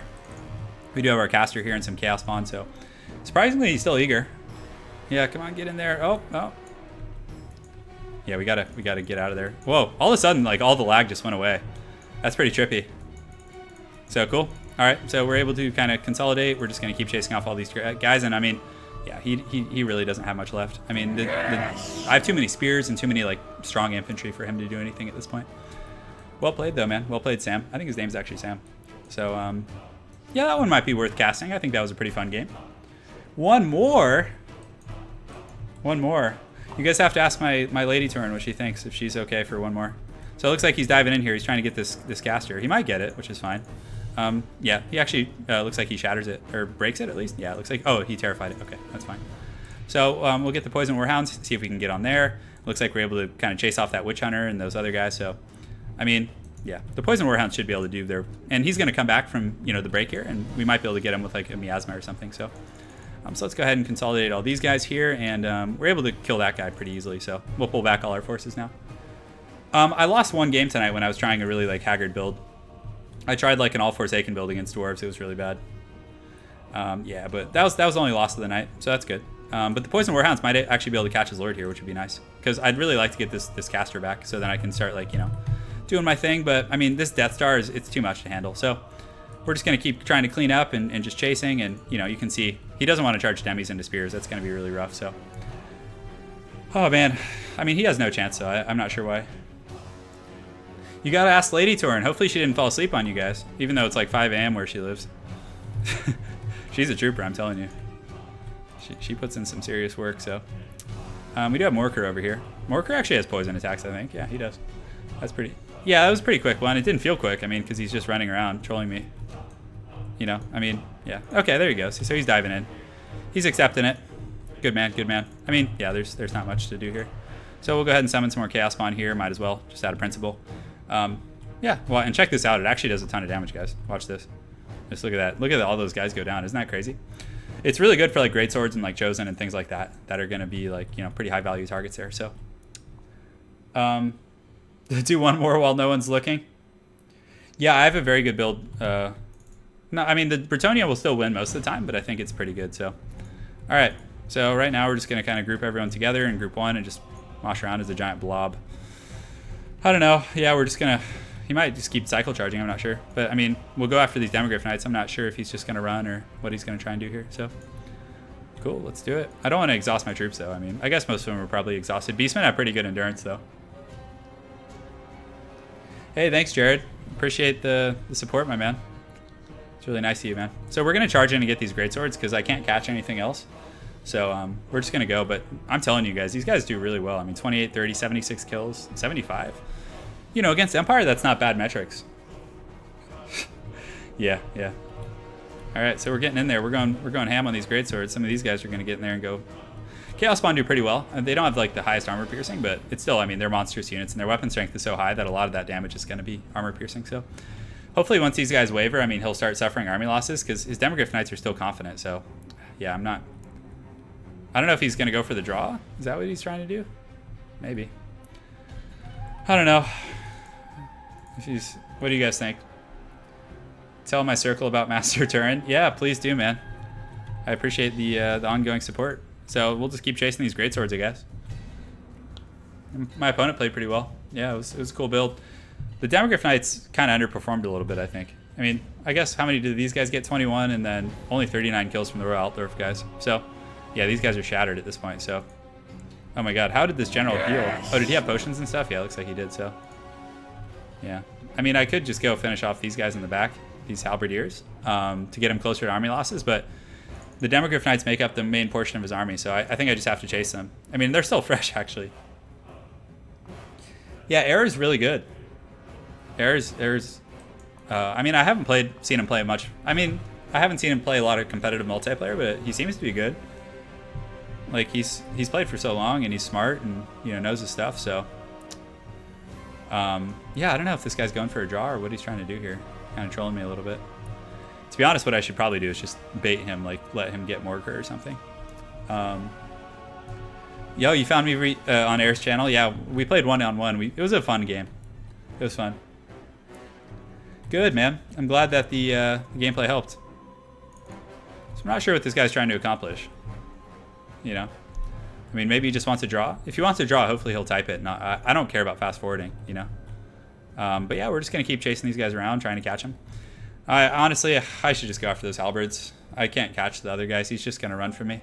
So we're just going to turn around and run. Everyone's pretty exhausted, so we'll switch them to walking. Maybe they can regenerate a little bit. I don't know. It doesn't really matter, to be honest. I have so much stuff left, so we'll go ahead and turn him on to running. Yeah, maybe he's waiting for the chaos spawn to go away.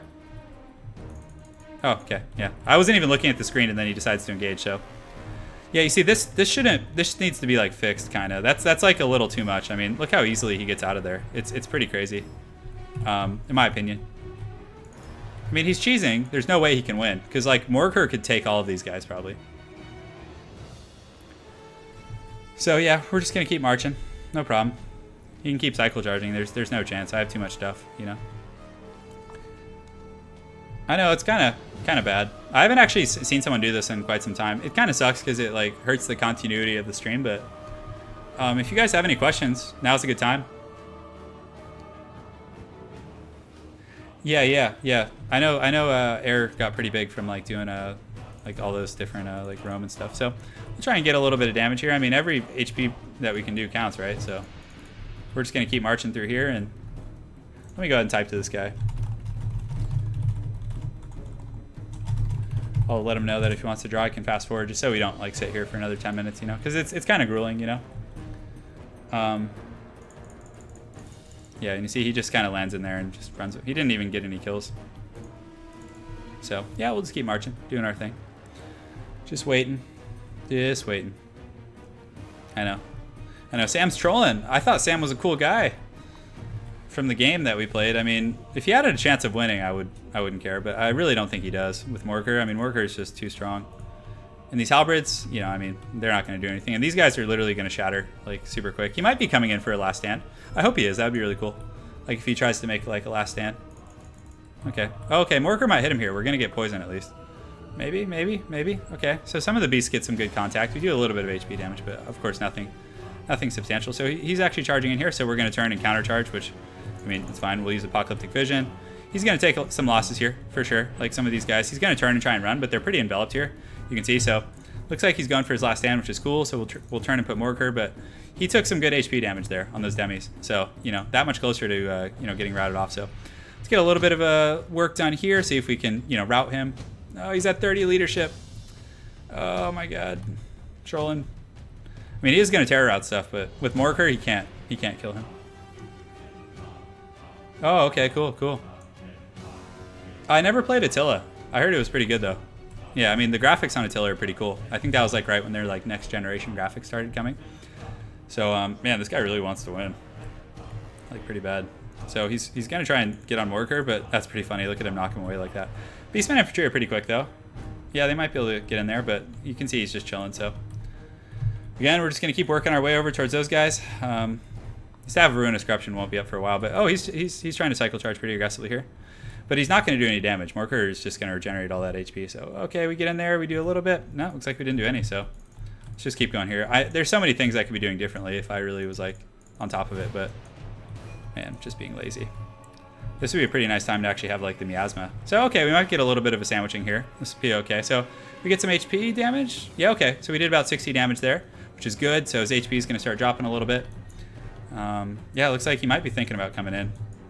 So, yeah, Pixelated Apollo. I actually played some games with Tokshin the other day. That was really fun. Tokshin's a really nice guy. So, yeah, he's just kind of cleaning up the scraps right now, which is, you know, I guess if it was a tournament, this would be feasible, because I really don't think there's any way he can get around Morker, though, because Morker is just so scary. Oh, my God, my army's just, I'm just, like, getting tired and spacing out. So, okay, we'll push in here, and when the Griffin, like, dives in like that, that's always, like, a good sign, because he's going to take a bit of a beating, you know. So we get a little bit more damage. I mean, every time it's kind of adding up, you know. So, okay, maybe, yeah, Royal Outdwarf Griffites, he only has 9 left, so. I'd like to get in the forest, because the cap won't be, like, as fluid in the forest, and we can just get in here and rest, maybe. I think that'd be pretty good. So we're going. We'll get Morker kind of running over here, see if we can catch him. That would be really nice. Let's kind of keep going here. And what's that debuff that's hitting all my guys? Is that like a... Oh, it's the Blood Roar. Oh, cool. So that's like negative leadership. Yeah, I'm not going to split the army. Like, I don't have a choice in some respects, because he's terror routing some guys and then picking them off as they retreat, but I'm trying to keep it tight. It's sometimes hard. So he's going to... It looks like he's trying to find a place to dive. Oh, okay, and he goes in on Morker, and he gets a little bit of a dive, but We'll charge in every time he comes in. Hopefully we can get a little bit of HP damage. So we get 1 or 2 auto attacks there, which is fine. Oh, and it looks like he kind of got some awkward pathing, so that's good. So we got some freebies there, which is really good. And oh, he's getting kind of caught by some of my guys. That's good. Oh man, you see this the guy's terror route, so then he just catches them. But I think the halberds will kind of bring him that much closer to army losses, which is definitely really, really important here. So I should honestly probably just like chase all these guys after the halberds and then just use Morcar to chase him. Yeah. I haven't played with Surreal Beliefs or any of those guys. They seem really nice though. Okay. You know, every time he comes in, it's a little risky. Like if Morcar is able to get like a good swing and poison him, but he keeps like missing his attacks or getting like really clunky, you know. But okay, we do another bit of HP damage, and honestly, I don't really care. Although those are Vestigores, I should probably protect them. They're not like fodder units, you know. So they're terror routing right now. Yeah. Let's see. So he's thinking about it. He's probably going to try and finish those guys off. They do come back from route, which is nice. So we'll cross them back in. And it looks like he's just running with the halberds. Oh my god, this freaking guy. So, yeah. Is he going? He is. Okay, cool. So yeah, I really do think they should change. I mean, he just literally landed, like, auto-attacked and then took off all within a matter of, like, 1 second, which I think is a little trollish. But yeah, I'm pretty used to all this, to be honest. Like, you do see this a lot on high-ranking ladder, because people actually care about their rank. Even though, like, you can... I mean, up until recently, you could cheese, like, super hard on ladder, you know? How's my Morcar doing? So okay, so he has a little bit of business going on, but his lord's getting lower. He's starting to take some HP damage. His base leadership's also tanked quite a bit, so you see he's trying to cross over here and snipe these guys out. So we'll do a little bit of crossover there.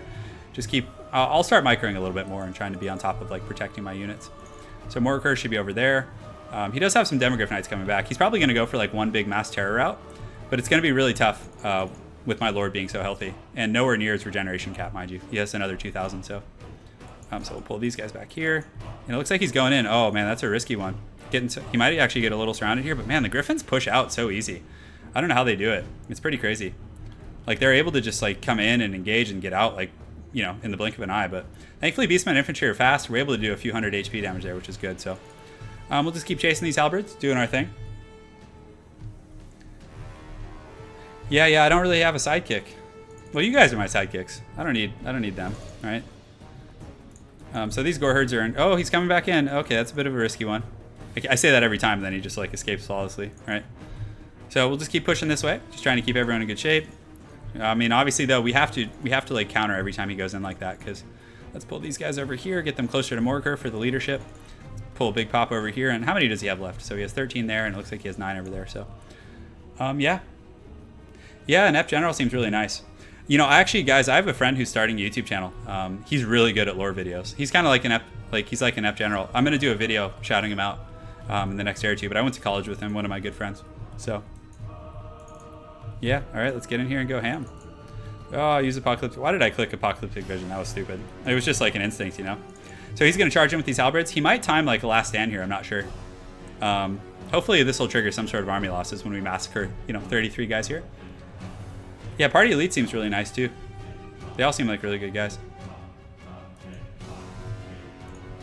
Look at that, like how it comes in and takes off like that. That's pretty bonkers. So at this point, we just have to sit and wait. Like we can't run anywhere because we can't catch anything. So we killed the last possible, you know, unit choice. So still eager. Yeah, I mean, it's a little troll, man. Like it always bums me out when you see games like this. Like, I don't really care about the draw. I don't care about my ranking that much. Like, it's nice to be, you know, ranked decently on ladder for credibility purposes, but, you know, it's always a bummer when people play like this. I mean, I've done games similar, but I seriously don't think he has a chance of winning. So that's like, although from a competitive sense, I guess you would want to go for the draw, right? So, I mean, I can't knock him too much for it. Like, if you really were trying to, like, climb ladder and be really serious, like, it's fair to, you know, abuse these type of mechanics.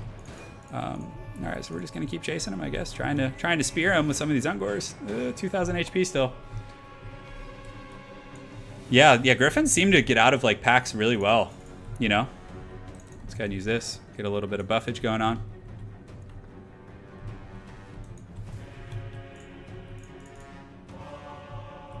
Oh, hello. Are we gonna get you, buddy? Yeah, Jerb, I could sit in the trees. I guess I should, right? Make it a little bit harder. Oh, I had some units over here. I wasn't even paying attention. So yeah, I'll do one more quick battle because this is a pretty sour note to end on for you guys, you know. No, I'll still give you guys one more game. I don't want to end on a boring, because this game is just not fun to watch at all, you know? I mean, it's tempting to talk shit, but really, I mean, there's nothing to be gained by it, so. Okay, that's a risky dive, actually. We might be able to do something with this. Although he'll probably just turn around and run out the back, so let's go ahead and use this to get a bunch of, you know, damage buffs. And oh, are we going to get him? Because if his lord dies here, come on, Morker, get him. How is he pushing through all those infantry? Just look at that. Like, it's like no problem. So let's see if we can, like, block him a little bit, maybe. He's taking a lot of HP damage here. We're able to get him down to steady, which is nice. So that's good. Okay.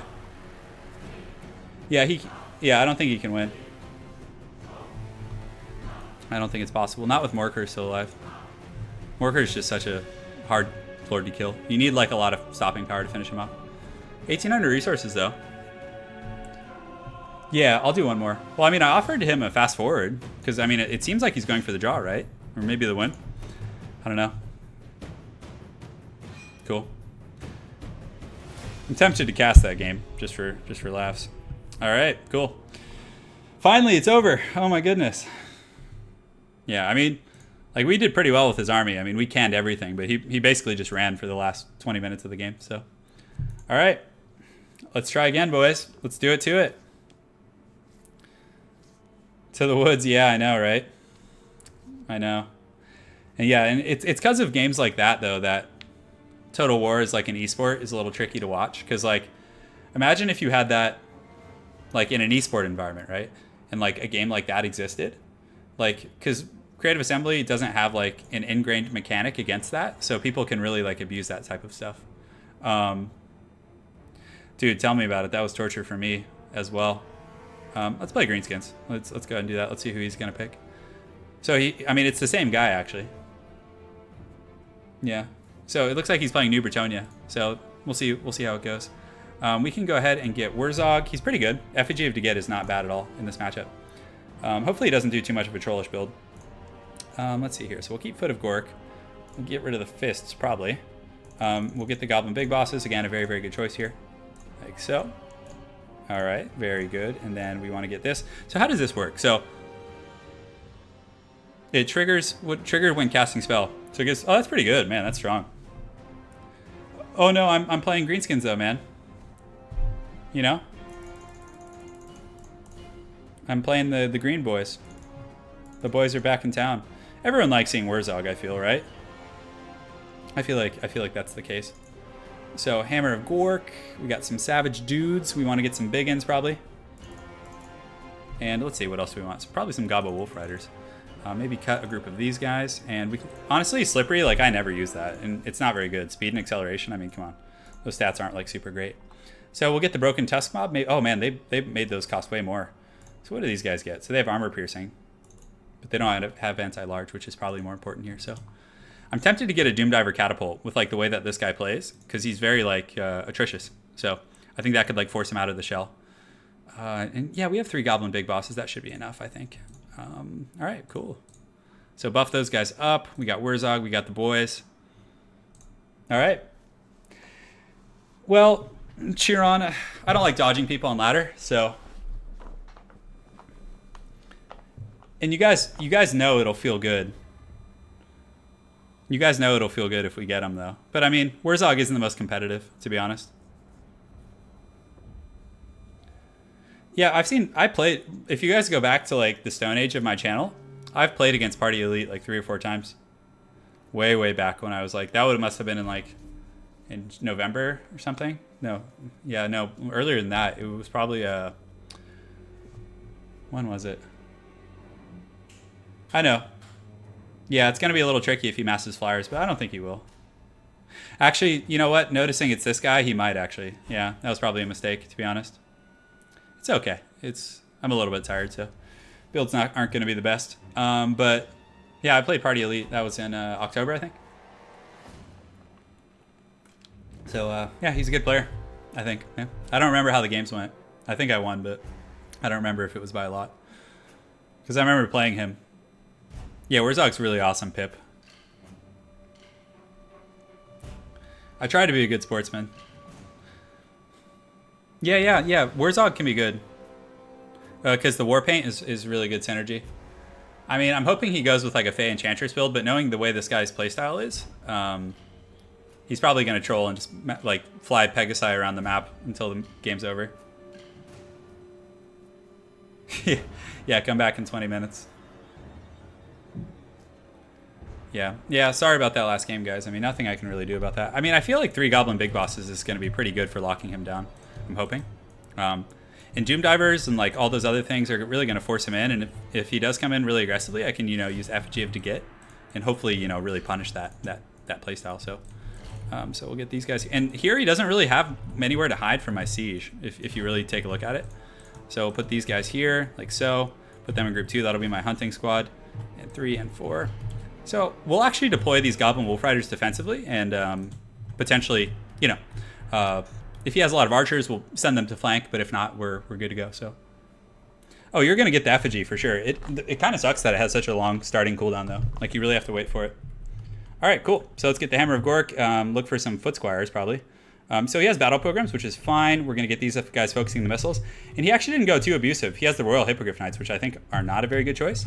I really don't like them as units. So. Cool. So let's go ahead and we have siege, he doesn't, so let's just shoot and chill and see what happens.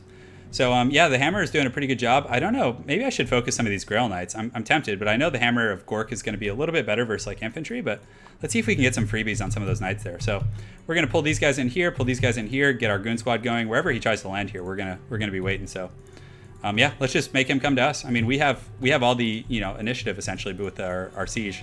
We're getting some pretty good value too so far. So we're gonna just keep shooting at infantry. Let's go ahead and just try and rout off all his missiles real quick. And I think we should with the Doom Divers and like other things like that. So yeah, so far so good. So we can actually keep the Biggins back on defensive duty and use the Goblin Wolf Riders as like supplement. So I'm tempted to actually like charge with the Goblin Wolf Riders over here. So do that, and then obviously use these Goblin Wolf Riders. Do I want to go after his missiles? I feel like we should. Just go be like, stress him out a little bit. So yeah, if he does land with those royal dudes though, like I honestly think these Goblin Big Bosses in conjunction with my missile fire is going to be very, very threatening. So yeah, his line's taking quite a bit of damage though. So I'm feeling confident right now. We do have to be careful though. Those Knights of the Realm are going to be pretty scary. So, but we do have Biggins and auxiliary, and again, that's going to be pretty frightening for him. So we'll go ahead and advance our main line. We do have our Goblin missile squad. Let's actually turn and see if we can get some free shots on those guys.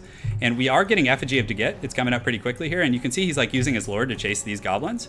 So that's like a really, really bad situation. So I'm gonna go full hog this game, guys. So we do get some freebies, and the problem with those Griffins is they only have 60 armor. So like they get canned pretty easily, guys. So he might actually try and charge up there, which is fine. So we're gonna pull these Biggins over here into the flank, get these Goblin Wolf Riders going, and we should be able to get some freebies right there. So you can see he's trying to find his home. So we're gonna just pull these guys here, keep our kind of goon squad over there. Let's go ahead and intercept those questing knights. And we might actually be able to get a really, really good engagement here. So our firing squad, let's go ahead and turn and have them shoot at some of those Knights of the Realm. And he pulled those guys back to like the back of the map, which is pretty risky play. So we do have our Biggins over there engaged, and our front line is just tearing him to pieces. So, he allocated a lot of resources to deal with these. And guys, when you asked me why I played him again, it was partially so I could, potentially destroy him, So if you guys are waiting for me to, release the anger. So he's coming in here and here and here. So what we'll do is we'll split them into 3 groups, and we're just going to come back here and just put these guys down. So let's go ahead and start shooting at these. And honestly, you don't want to use those guys on Goblin Archers. Like it's not the most cost-effective trade. And you can see our Savage Orcs are just like slicing through his lines. We have Goblin Wolf Riders just terrorizing his missiles. Things are going pretty well here. And now that these guys are kind of, can we use Effigy of the Git on these? Oh, we can. See, so this is great. So now we can just come in and just toss their salads, which is really good because they're a very, very expensive unit. The Biggins, the Goblin Wolf Riders, we want to pull them up and around. So let's actually just pull them back to help out. Just continue to chase down a lot of these peasant bowmen here, but we're doing a pretty good job with the Griffins and some of these other units here. And now that we have our Gobbo firing squad online, we're going to be in good shape. And you can see he only has 3 left. They're almost like completely destroyed. And we have like a lot of Biggins and like ugly things kind of fighting his dudes, which is going to be really, really tough for him. So we'll just keep chasing here, keep these Gobbos riding. We don't want them fighting those, so let's pull them back. So the Doom Diver now, we can just go ahead and put it on his lord, and it looks like we've cleaned up shop for the most part. So we're just going to keep going here, keep these Biggins fighting. And our Gobbo missiles, we want to split them right now into like 2 separate groups. Look at I love when the Doom Divers do like the close range firing. It's always one of my favorite mechanics. So let's see if we can get his King Lewin right here. A lot of his knights are in pretty bad shape. So our Savage Orc front line's doing really good. We are routing off a lot of his peasants. Wurzog's in pretty... Oh my god, I've been forgetting to use my magic like this whole game. So we're going to go ahead and... Do we want to use the Foot of Gork? I want to use one, but let's go ahead and see here. I know, Foot of Gork. I'm tempted, but they're kind of like moving all over the place. So we'll just keep shooting here. We'll pull our Gobbo missile line. We need to keep them alive because if he's going to troll me again, I want to be able to, really, punish that essentially. So, yeah, so we're just chasing down his knights right now, kind of finishing them off. We do have the hammer here, which is in pretty good shape. So let's actually switch that onto these guys. Have these Goblin Wolf Riders come and charge those guys. So, all right, cool. So let's go ahead and use Ere We Go. We're going to use it on some of the goblins here, just kind of help us finish this off. And he did land King Lewin, which is a bit of a risky gambit. Against the Goblin Big Bosses with their poison, it's going to be pretty good. So I'm tempted to use a Foot of Gork right here. So we're going to actually cast one right here. And oh, you can't be that close, actually. So let's get the Savage Orcs in here, just kind of get everyone collapsing here. And we should be able to just polish off the last of his troops, to be honest. So it looks like he is focusing Wurzog, which is fine. So we're going to kite back just a little bit through some of these units. And we do have Effigy of Degit coming up. And also the Rusty Heirs are shooting in at his Lord, which is going to be very, very tough. A lot of his knights are also taking some pretty substantive damage. So we just basically have to make sure that we don't get our Lord sniped right now. And I think we win. So yeah, his Lord takes a bit of damage. He does charge in here with these, Royal Hippogriffs. So we're just going to kind of switch onto them real quick. But with Effigy of Degit, he's not going to be able to get away. And, you can see the hammer actually doing some great work here. So we do have some units coming back, so let's make sure to pull these guys back. We do have all these homeboys coming, and we are able to just punish those guys. So he's going to come in, try and get this Goblin Big Boss, which is fine. So let's actually turn here, get our goblins chasing him, and we should have Effigy in a few seconds. So we're actually going to trap him here and just hopefully be able to toss his salad. So let's get in there just a little bit closer. And all right, so 3 and a 2 and a 1. Good, so he's Effigied. We have our Goblin Firing Squad on him, and honestly, this is how you deal with trolls, man. You just freaking, I didn't want to dodge him because I wanted to get in there and do some work, But I think we're going to win here because his Lord is trapped. He's taking quite a bit of damage. He's wavering, and he's just going to master out right now. So that's right. Oh, baby. That feels good.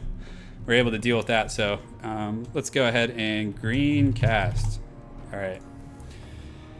All right, guys, we did it. We did it. I was pretty sloppy with my Winds of Magic, too, and we still pulled that one out, so... Yeah, so good game to my opponent, Sam. No running and hiding that time, my friend. But Savage Orcs really good. And the Big Ends did good. Goblin Archers did good. I mean, pretty great performance. And you guys saw the Goblin Wolf Riders were able to circumvent his flank. And just he was chasing them with halberds for half the game. And then on top of that, the Doom Diver was applying good pressure. We were able to just disrupt. And guys, Royal Hippogriff Knights are not good, in my opinion. I think they're, I think they're one of the more weaker of the new units because they only have 60 armor. 2 or 3 groups of goblin missiles can do massive damage to them. And I'm telling you, Wurzog is so good against trollish kind of hero sniping builds like that because you come in. Well, that wasn't a hero sniping build, but still. Glad you played. So yeah, that was fun, guys. That was a better one to end on, right? I think it was. Dak Git can run but not hide. And it's funny, you think you would need Orc Boy Biggins, but honestly, if you bring 3 big bosses and you just have some regular Biggins and you play more defensively, you can get away with that. But honestly, I don't think his build was optimal.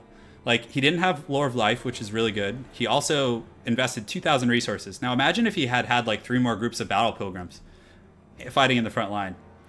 That would have been really scary for me. His build was not optimal. Yeah. Royal Pegasus Knights are exponentially better. He may have been able to even win that if he had those. I think they're much better units for sure. Yeah, so thanks again. Hey, Jerb. Jerb, make sure to send me some replays from your tournaments, man. And my Saturdays are freeing up, so I'll be playing in some of your tournaments soon. Not this weekend, but after the next following weekends, I'll see what I can do. But thanks again for watching, guys. Appreciate your support. You guys rock. A lot of good games tonight. So hopefully you guys don't mind. I'll be casting a lot of those games again. I think there were some really good ones that I think everyone would like to see. So thank you guys again. You guys rock. Appreciate your perpetual support. And as always, guys, more content coming. Take care. Oh yeah, and have a nice night. That's my other thing, right? So all right, take care, guys.